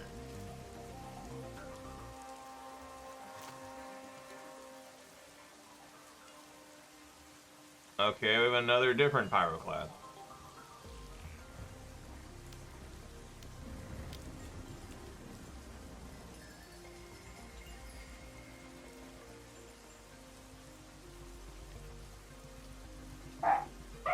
Oh my god. Dogs just suddenly start barking for no reason. I hate that. I hate that too. Like, why are you barking? Does this guy have 9 of Johnnies in his deck? Like, come on. Like, every game he's got like 3.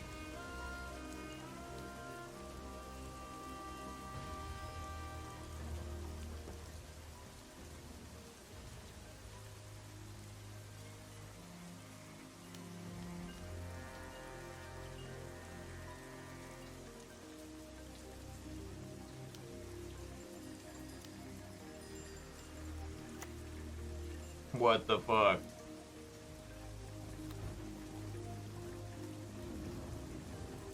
Now he's got a Quantum Riddler? Great. Well, I guess Confidant can just kill me faster.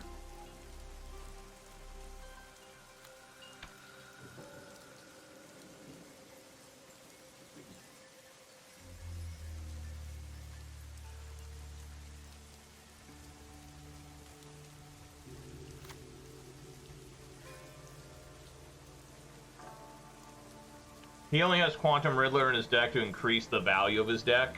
Have you ever played against somebody like that or known somebody like that where they're like, yeah, I just shove these in, and it's like, why? And they're like, well, you know, I just really wanted, you know, to increase the value of my deck. I like seeing the value of my deck go higher on MTGGoldfish.com. It's like, okay. You know? Yeah.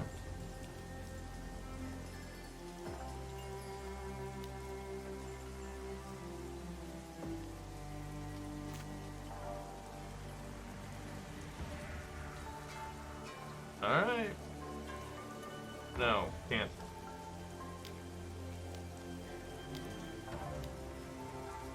Come on, Bloodbraid. Something good here. Inquisition of Kozilek. That's a castable spell. Yes, Celestial Purge. They have a Solitude in hand. That can only mean one thing.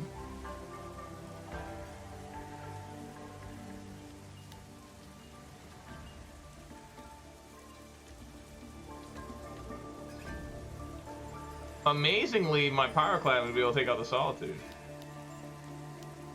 And I'm going to gain 3 life.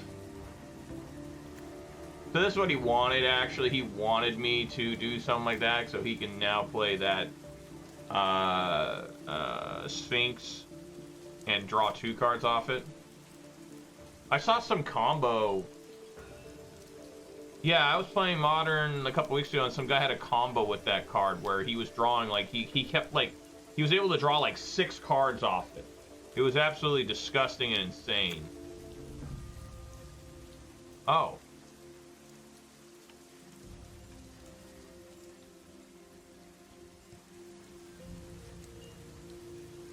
Come on. Alright, well. I can't even deal with that Ragavan because it's got dash. Am I dead? No, I got 3 left. Took a Bloodbraid Elf. Okay, he can't cast that.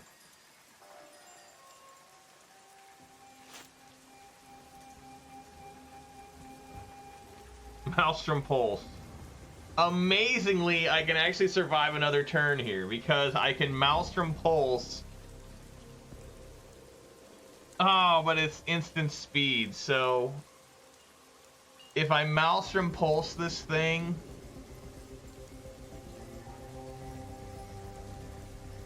I don't know, let's see what he does. Let's just Pyroclasm. Right? Okay.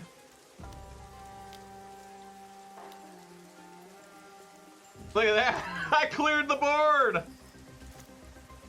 Yeah, that's fine, whatever. I cleared the board! Holy shit!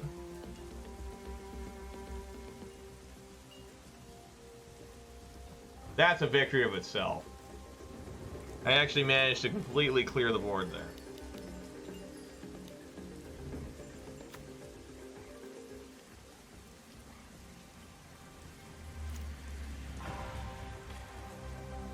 Ah, yes, Twilight.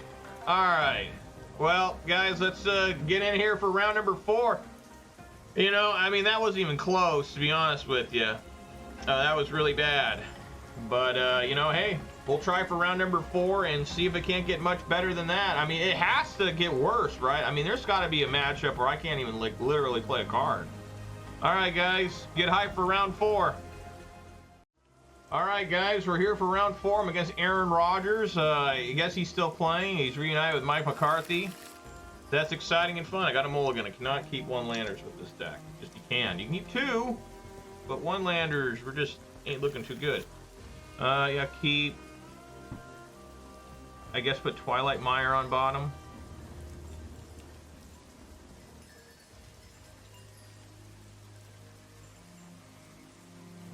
Double Liliana the Veil. Lily's still pretty good for its +1. Like, its -2 is pretty questionable in this day and age, but, you know, maybe we can get there someday where, you know, I have won games this league. I have won a couple games.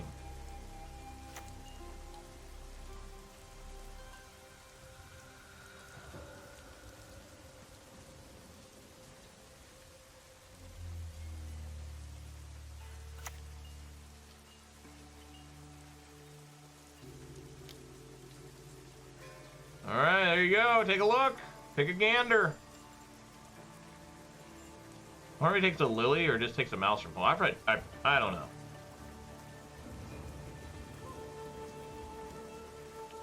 I really wonder as I'm playing these games, these matches, if people even know what I'm doing. Like, has it been so long that people don't even know what, like, Liliana the Veil is? I mean, that can't be possible. She was in Dominaria United, right? It wasn't that long ago. But, you know, cards like Raging Ravine, do you even know what that is? Have you ever heard of that card before? Twilight Mire? I mean, you know what I'm saying?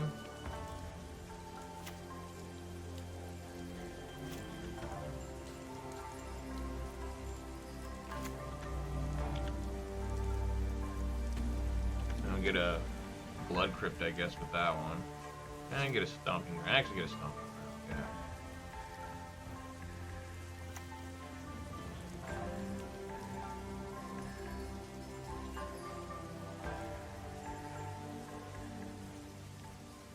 It helps that he's already drained a fourth of his life total for me. Like a stifle. Oh my god.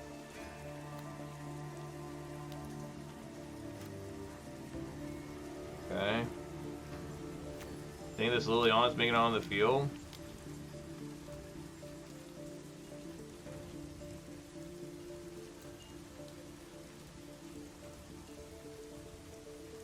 They're reading it carefully. And they are deciding it's probably not okay to be on the field. You know what? I mean, this guy's got older prints of the Shock, so he probably knows what this is. Aaron Rodgers is an old man. I think he's older than me. Oh, this is not what I want to see against me with Liliana. He left me with a Maelstrom Pulse, so... I mean, if he gets a track stuff, he doesn't even care that he gets Maelstrom Pulsed.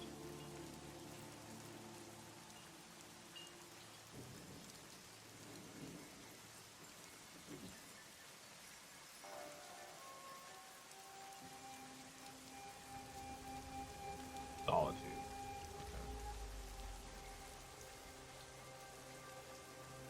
Subtlety? Force a negation. Quantum Riddler down. I did what I could.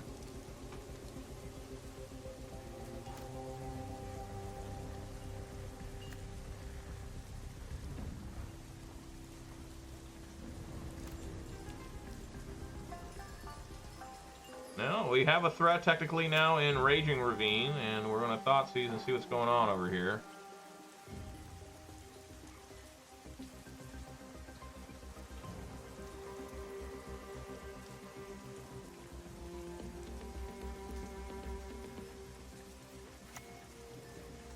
Surveil action on the shadowy back street.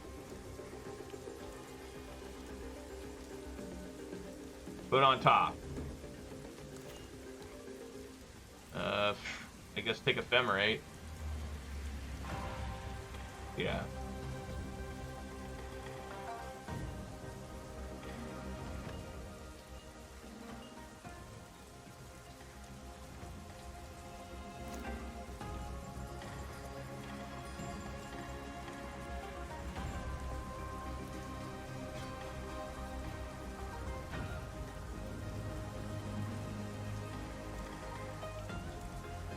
Maybe I should have took that Solitude. I don't know. Yeah. We know he's just got Solitude left in hand. That's weird that he put a Thoughtseize on top of his deck. That's really bizarre. Alright, well, here we go, folks. It's time. It is time to fire up the mighty Raging Ravine. How long has it been since a Raging Ravine got in? This should connect. Get in there. My God, it's been a long time. You had to read that one. All right, we got him at 7. Raging Ravine. Yes.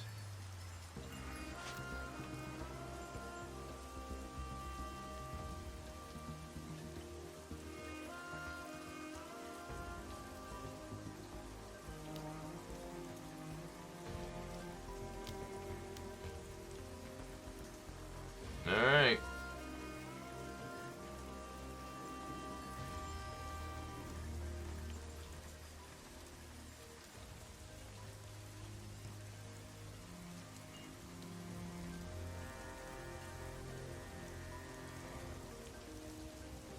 We know he's got Solitude, see if he discards it.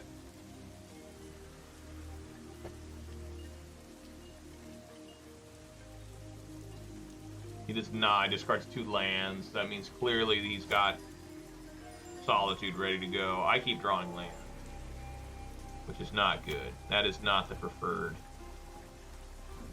method.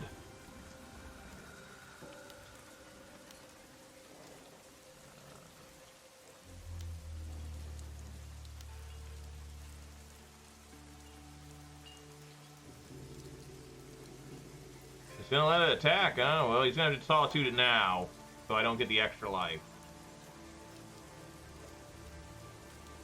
Wow, he just takes it, so he must have something going on. This doesn't say non-land, right? Yeah, it's just one target creature, so I don't know.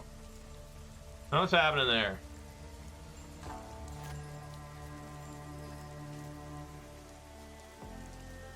Why would he discard 2 lands and do nothing? I don't understand. I just don't understand modern players. Like I don't get it. Like, why would you let that happen? I mean, unless he's got Psychic Frog here.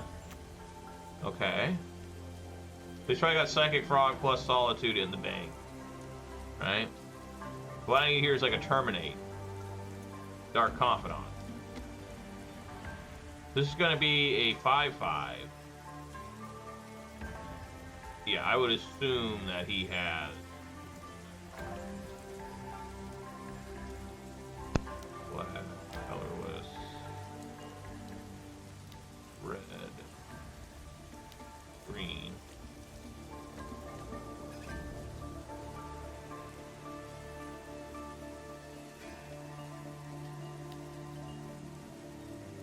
The Fatal Push will work here.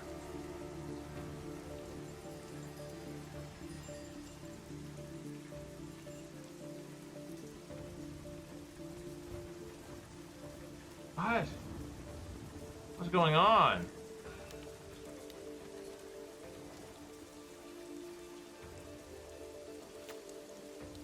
Well, Confidant, if it survives, will be good.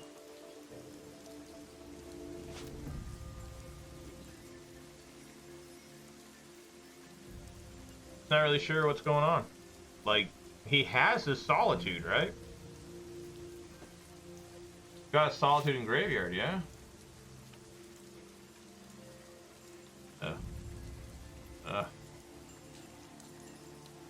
That is not what you want. But it's what you get. Yep.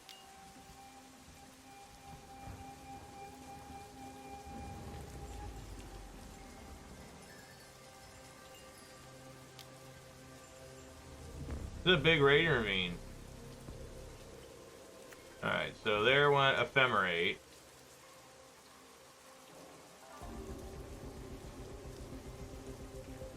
Okay. So I get to go back up to 20. Hit him for 2. Wow.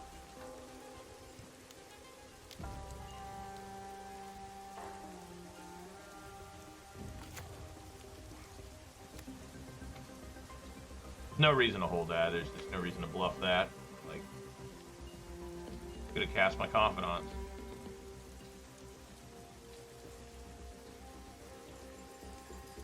All right, there we go.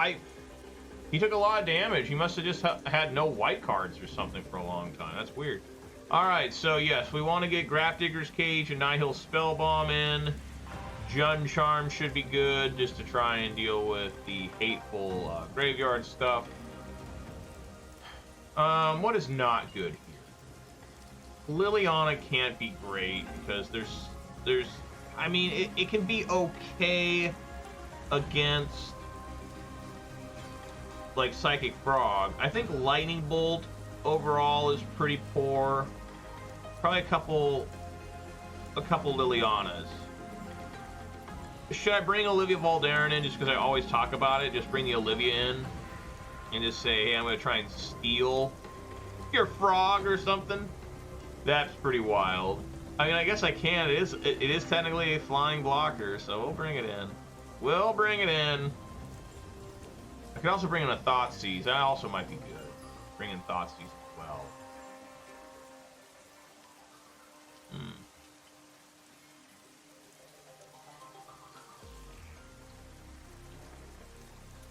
Yeah, let's bring in an extra Thoughtseize. Alright.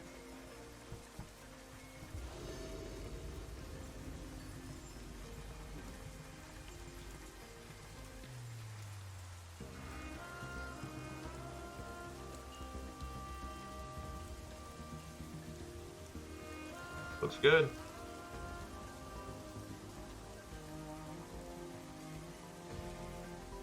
Ain't mulling this. The only way this hand would be better is if I top deck like Thoughtseize or something off the top. Opponent's mulled to 5, which means nothing anymore in Modern. It literally means nothing. It used to only, like... It would still matter in Modern, I think, if you mulled to 5. It was the old Mulligan rule where you just... The original Mulligan rule where you just... You got 5 cards.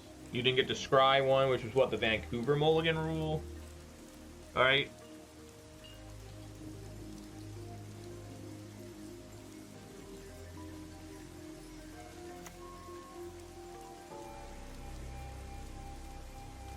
I got Thoughtseize.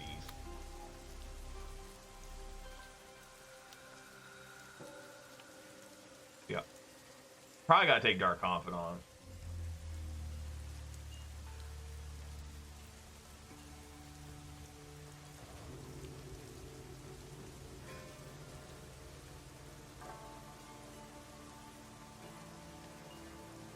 Yeah. Yeah, that's, I think, the only choice there. He might not have a way to remove it yet. Alright, well, Tarmogoyf's a good two-turn replacement. It's already a 3-4.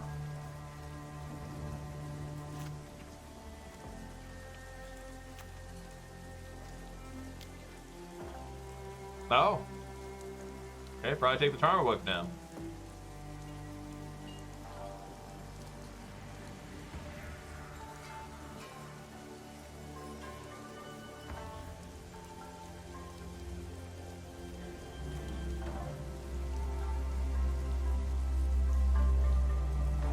I would assume. I mean, you could take the Liliana, I guess. Takes Liliana, okay. Maybe he's got a Solitude in hand for Tarmogoyf, I don't know.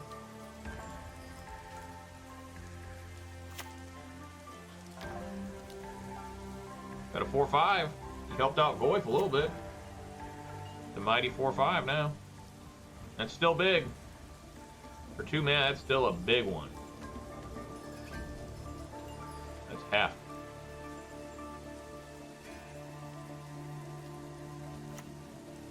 Alright, Meticulous Archive. What's the cheapest one of these surveil lands? Commercial District? It's like $9. Put it on top. Probably dead. How the things work nowadays. It's probably, we're in real bad shape.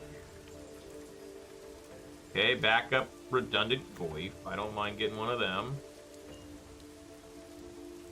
Alright. Swing for 4. Gets in. Alright. Okay.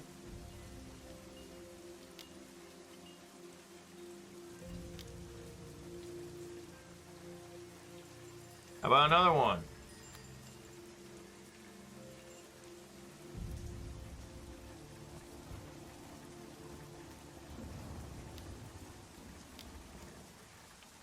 Okay. So does he have the perfect combo of Ephemerate, Solitude, right? Nice one too. And then he's gonna attack and go from there.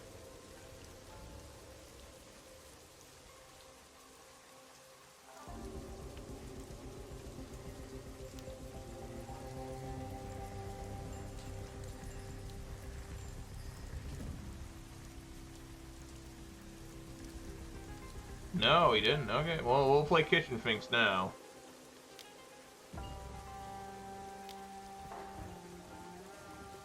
Love this mana filtering with Twilight Mire. You don't see that anymore either. Alright, well. There you go.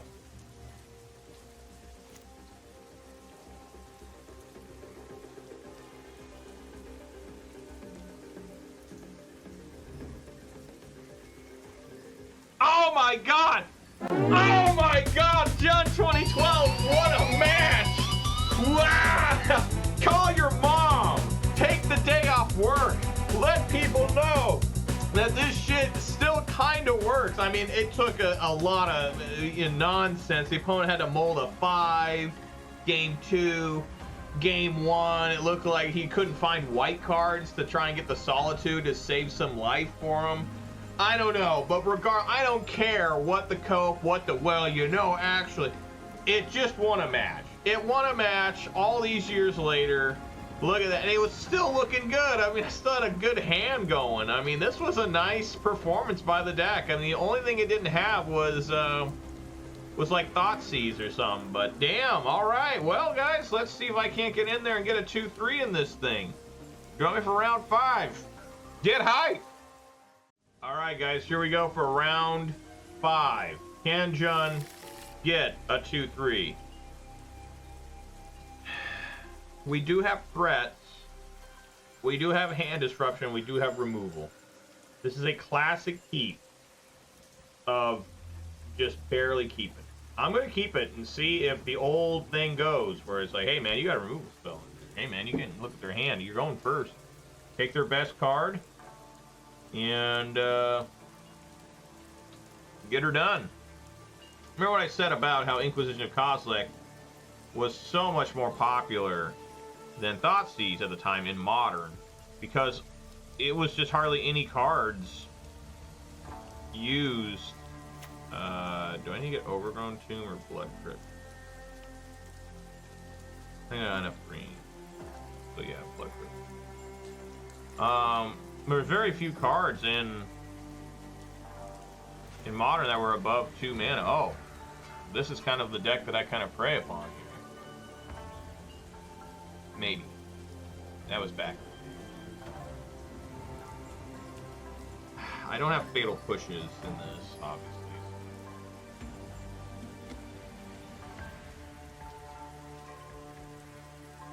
I'm tempted to take like the Preordain, but that's so much damage. I mean, imagine they look at this hand this guy had. He plays this, cast this, cast this, cast this. That's 1, 2, 3. That's a 3/4 plus another 4/4. That's a goddamn 7, like 9, 7, 8 Monster Swiftspear on the first turn. So I think, oh man, I think we're gonna try. I think I'm gonna take the Preordain. Hope to God to like kill this lightning. I'm gonna take a shit ton of damage. An incredible amount of damage here coming up. And I'm gonna try and just bolt that Monastery Swiftspear. Like, hopefully it just unloads everything this turn. And I take a huge hit. Massive hit. And then during my own turn, I lightning bolt that thing. That's what I'm hoping is gonna happen here. Now, if for some reason he decides not to do this, we can get him to waste the mutagenic growth to save his Monastery Swiftspear. So let's see what he wants to do. The music stopped. The day the music died. Yes. Okay, there's one mutagenic growth.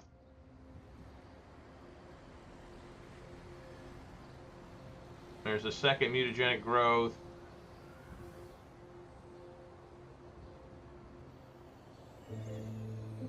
Ow! God damn! 8!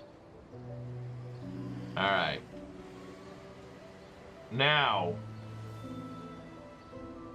it's like, maybe I should have. Okay, Maelstrom Pulse. I guess Raging Ravine, and like I said, we're just gonna bolt it now. Okay. Now we just gotta find a bunch of Kitchen Finks.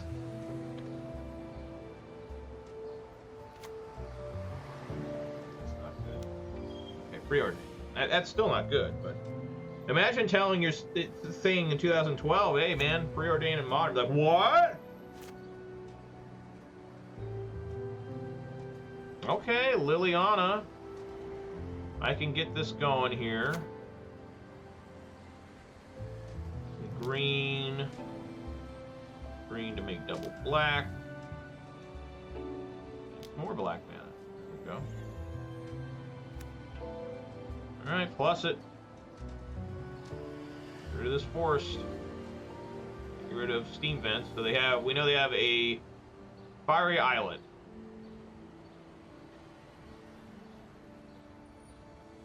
So they basically have to get a haste creature.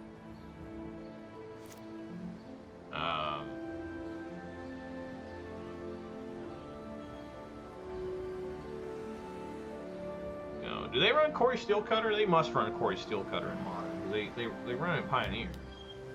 Okay, Expressive Iteration.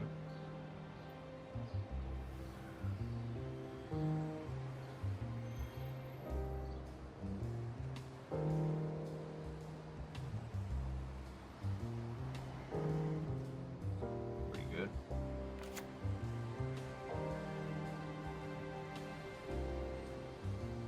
He looks at the same card twice, right? I think he did. Why didn't he play? Did he not play a land? What's going on there? What? I guess he's saving the lands for Liliana? Well, I'm certainly not discarding that. I guess we'll discard Treetop Village.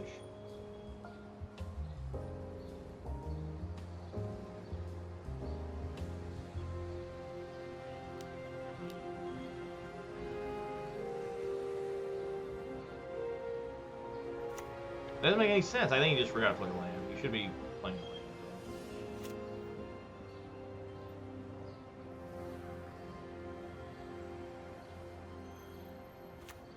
There it is. There's the fire islet. Or is it islet? I think Jim Davis calls it islets. I saw Jim the other day. He was showing off his like play binder, not his like collection binder, even though excuse me, it's the same thing. What you play with is still a collection. Oh. Oh. And attacking me. Am I dead? I'm very close. I am not yet dead. I want to get rid of a Tarmogoyf. I think I have to.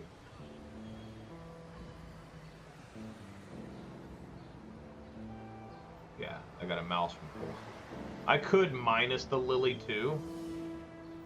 But since it's just prowess, we probably want to plus the Lily. So yeah, I'm going to Maelstrom Pulse.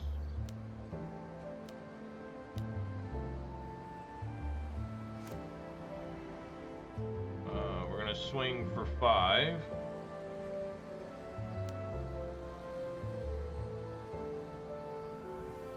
And we'll plus.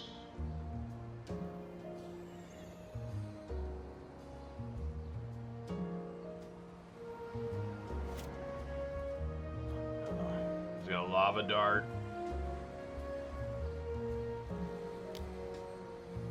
Okay, I don't die to that.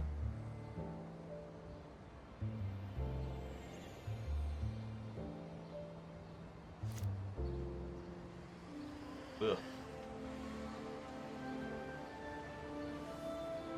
Got a minus. Oh. I could minus 6, but I just die. Right, my minus 6 and separate, man, my throat. Minus lands and creature.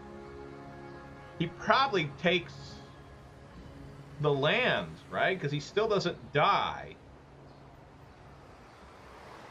Plus I lose my Lily, and I don't really want to lose Lily.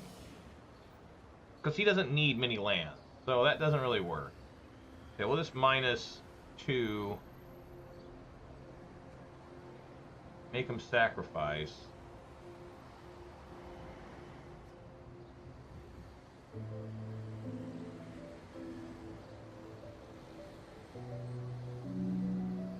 Swing for 5.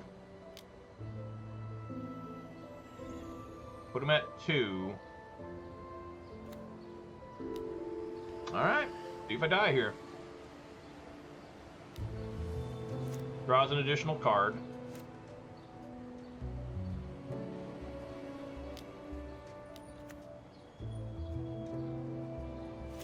Oh my god, I think I die.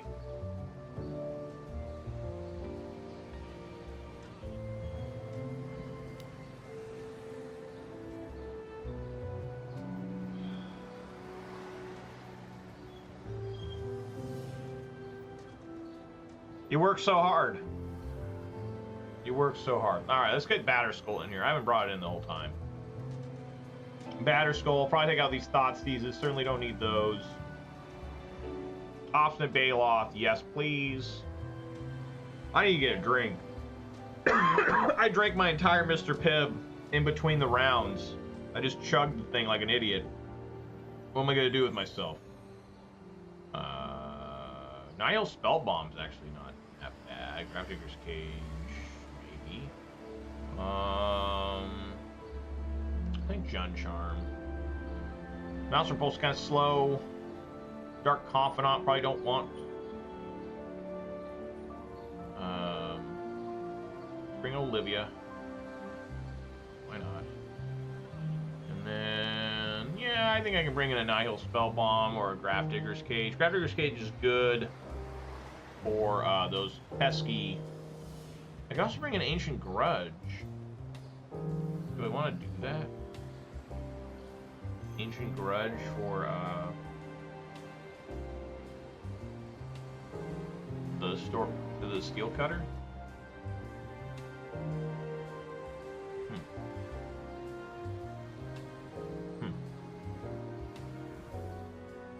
Ancient Grudge or Nihil Spellbomb? Probably Ancient Grudge is more important, right? Put those in. We take out a Lily. I don't know, Lily looked pretty good there. I don't need to take out Lily.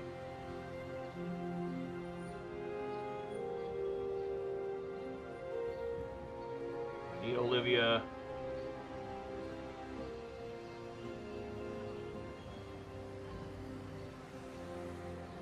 Maybe Olivia's not that good.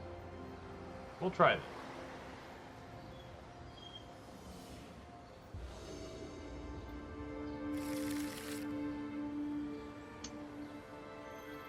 Yeah. Yeah, I can keep this. Got a shock for a Blood Crypt. But after that, should be okay.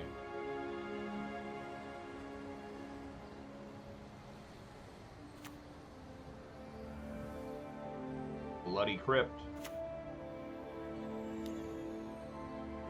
What you got? Oh. Okay then. Well. I'm just gonna take a Dragon Rage Chandler, I think. And then bolt the next one. Yeah, that sounds fair. Yeah.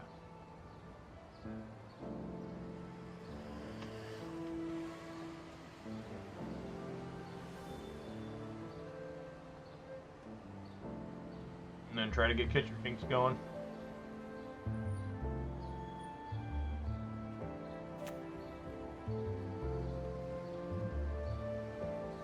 No, see that I'm blue mana either.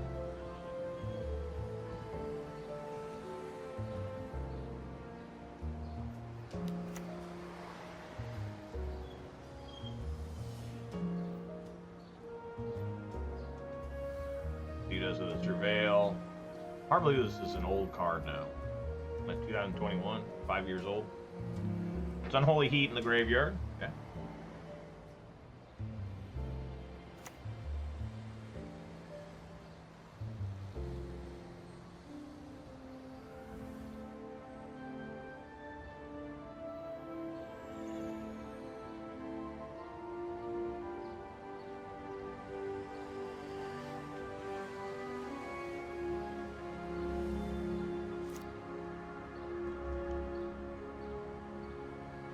Let's see what I'm drawing. I would assume. No response.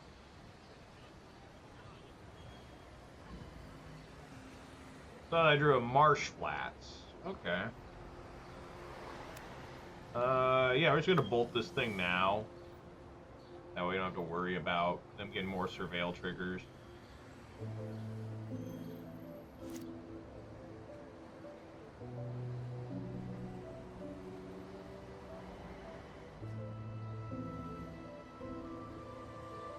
Go for a Stomping Ground, I think, on that one. Yeah. Definitely a Stomping Ground.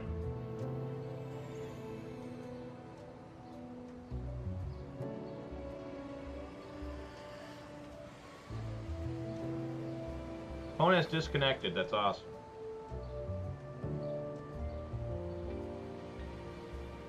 That's always the best. Their internet connection there in the Tibetan Plateau is not the most solid and stable. You know, when you've always got to worry about avalanches coming down on top of you, it's tough. Tibet. Oh, I think in Nepal. Tibet in Nepal? Where the hell's Tibet? Is that China? Damn, I gotta look this up now. Tibet. Where the hell is that at? Is that a country? No, it's not. It is in China.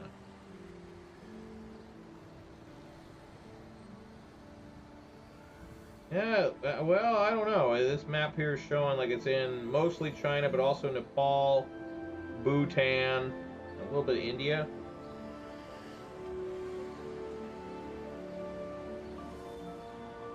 It says mostly China, so it's China. Okay.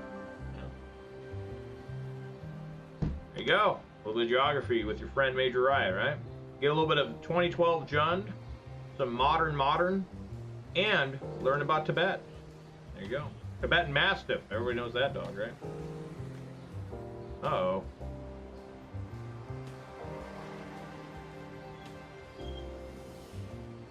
Opponent's stuck on a basic mountain. Oh, fuck, I forgot I can't... Okay, we'll get Overgrown Tomb. That's... Could not get Stomping Ground.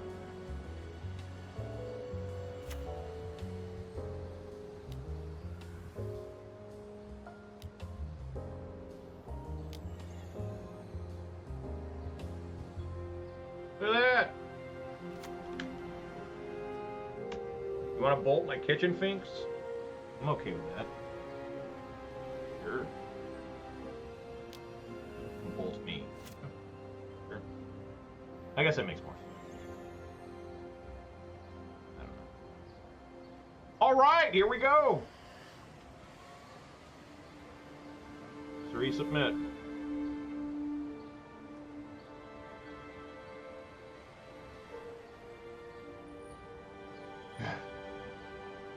Kept this basic mountain. Didn't work out. Shy? I just realized the guy's name. Man, this is a slow hand. I don't know if I can play through this. Especially them keeping 7. I just gotta find one piece of removal that's like 2 mana. But this is nice. Oh, man. Think I can survive long enough?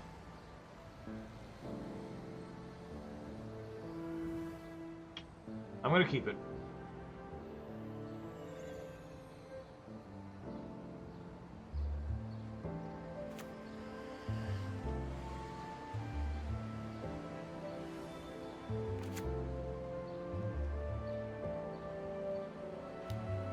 Okay, that's not a turn 1 creature. That's massively helpful.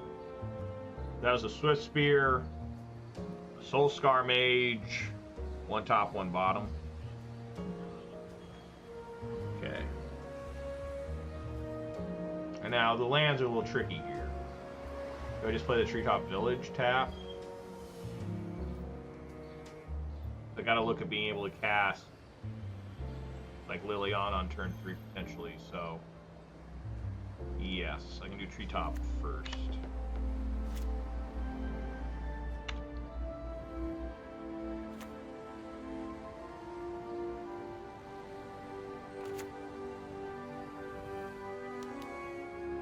Slick Shot Show Off, that's really bad.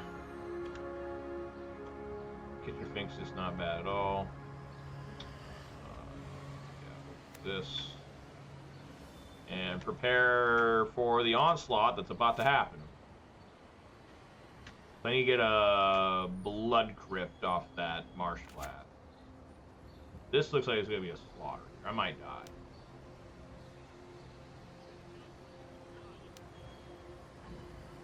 Oh, wait. If I survive this, I can Maelstrom Pulse them. Please survive.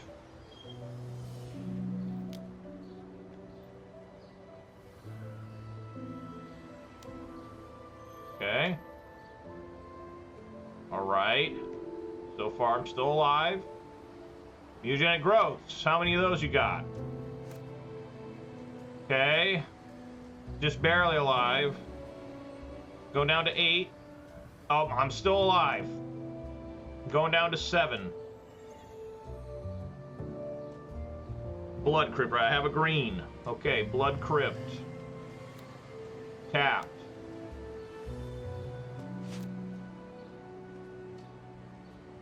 Blackcleave Cliffs.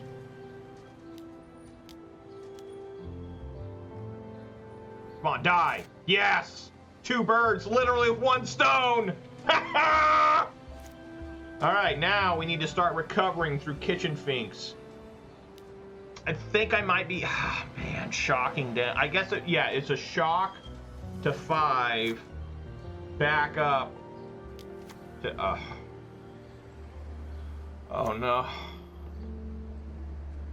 I guess it's just Liliana. Man, this is tough. I gotta kill that. Right? Man, do I risk? Inquisition of Kozilek.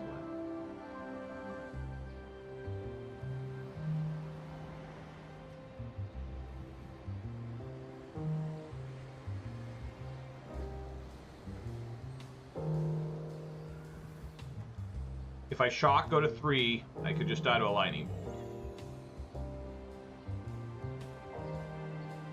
If I Inquisition of Kozilek, and they have nothing, and I play Kitchen Finks, I go back to 5.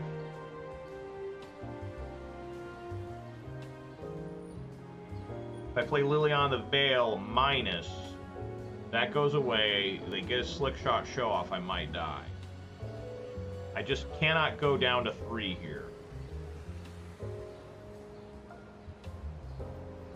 Yeah, I don't have Twilight Mire either. So I think, yeah, I think the play is, sadly, if this was like a clear board, I would play the Kitchen Finks. I guess I can't.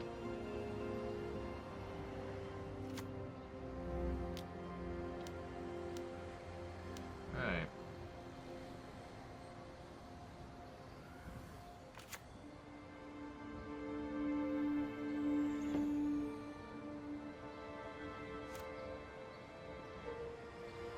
Avoid the double bolt. And I would have died. Yeah, they don't have lightning bolt. I would have died if they had lightning bolt last turn. Put on top. Very, very rough times ahead. Okay, expressive iteration is not death.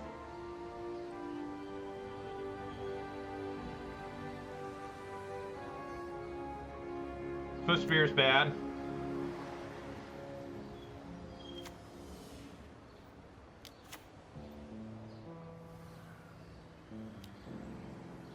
Ugh.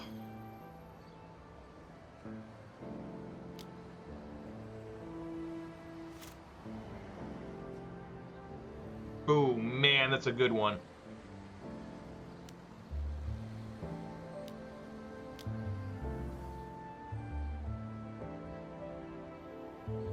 We're fighting.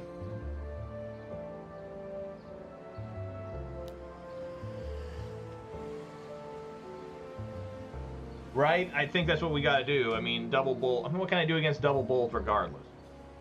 Like, I guess if they're holding a lightning bolt, I take it away with Inquisition of Kozilek, right? And then I'd have to try and dodge this thing, like block it with Persist. And I'm gonna feel stupid as just a land in hand. So little I can do against. Let's say they have another bolt and they draw a bolt anyways, so I'm just gonna lightning bolt here. No, maybe I should save that for. I mean, if they get a slick shot, it just flies over anyways. And I'm probably dead to whatever. Man, I'm gonna try it. Yes, it wasn't just a miss. Okay, good, good.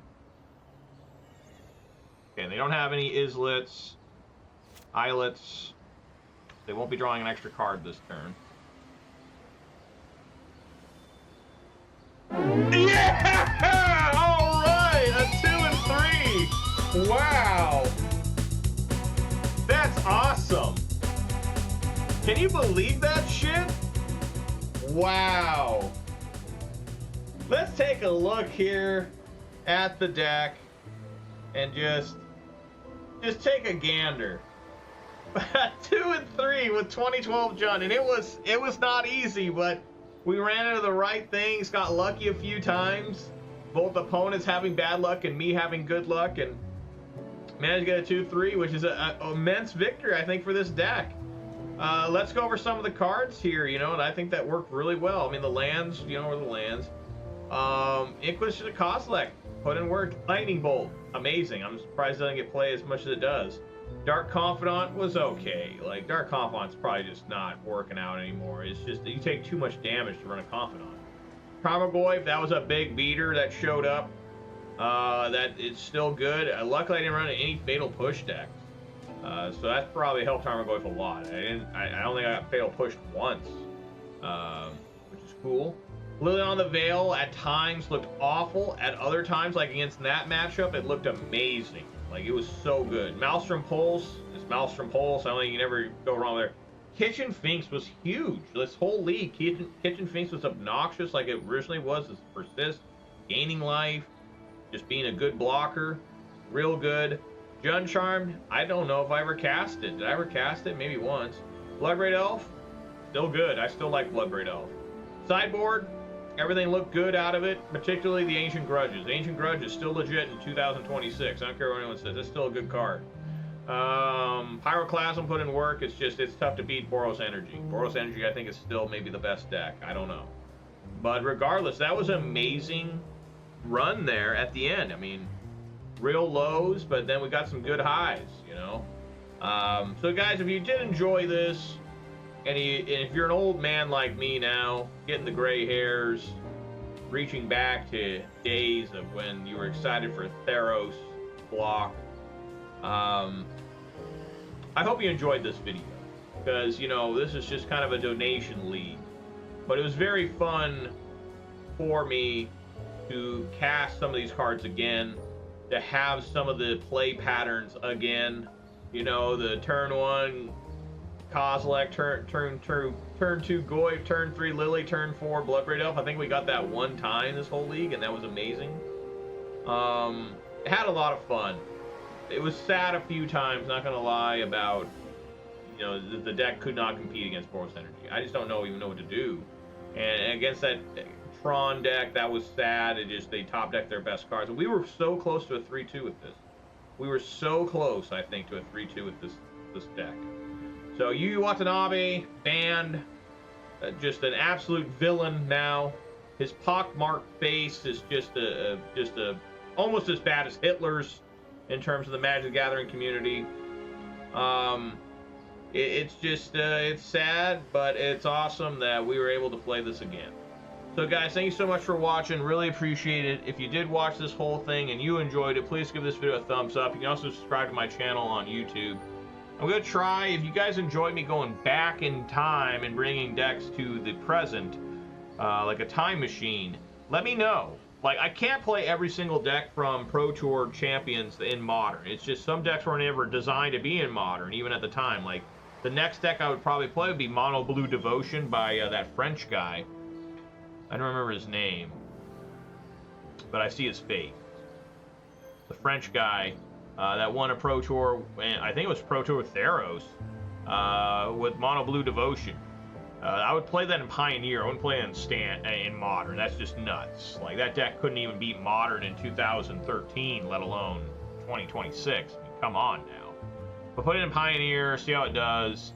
Granted, I would do much worse with it than I did with this deck, because I never played Mono Blue Devotion, but I think I can figure it out. We got those, we got Thassa in there. We got, what, Tide Binders. Got, what was in that deck? It had the Elemental from Theros that for every blue devotion you had, make a 0/1, a 1/0 Elemental token. It would get +1/+1 for, from the creature itself. Tide Master or something. Master of the Waves, right? So if you guys want to see that, let me know. These are very difficult for me to do. This video you just watched took me weeks to make because of just my schedule. I just don't have time to run through leagues anymore. Full leagues, five matches. It just takes too long. You know, I don't have enough free time to film a full league. I can film once a week for sure. Me just playing a couple random arena matches, but in terms of actually just me against the world, it doesn't happen much anymore. I've usually got kids running through here, dogs barking at me, but once in a while I get some alone time. So guys, I hope you enjoyed it. And again, let me know if you want to see more stuff like this. Like again, the next one coming up I would probably do is Blue Devotion. I'm not going to play Stanislav Slivka's Eggs deck, whatever the hell it was, Second Sunrise. I'm not going to play that. First off, Second Sunrise is banned and hopefully will never come back. Second off, that's the worst shit you could ever play. That's so boring. Like, I'm never going to play that. The hell with that. I'm glad that they banned that, what, 13, 14 years ago, and we've never looked back. So anyways, guys, thank you so much, and hope to see you all here whenever I'm available to get here. All right, buddy. Peace!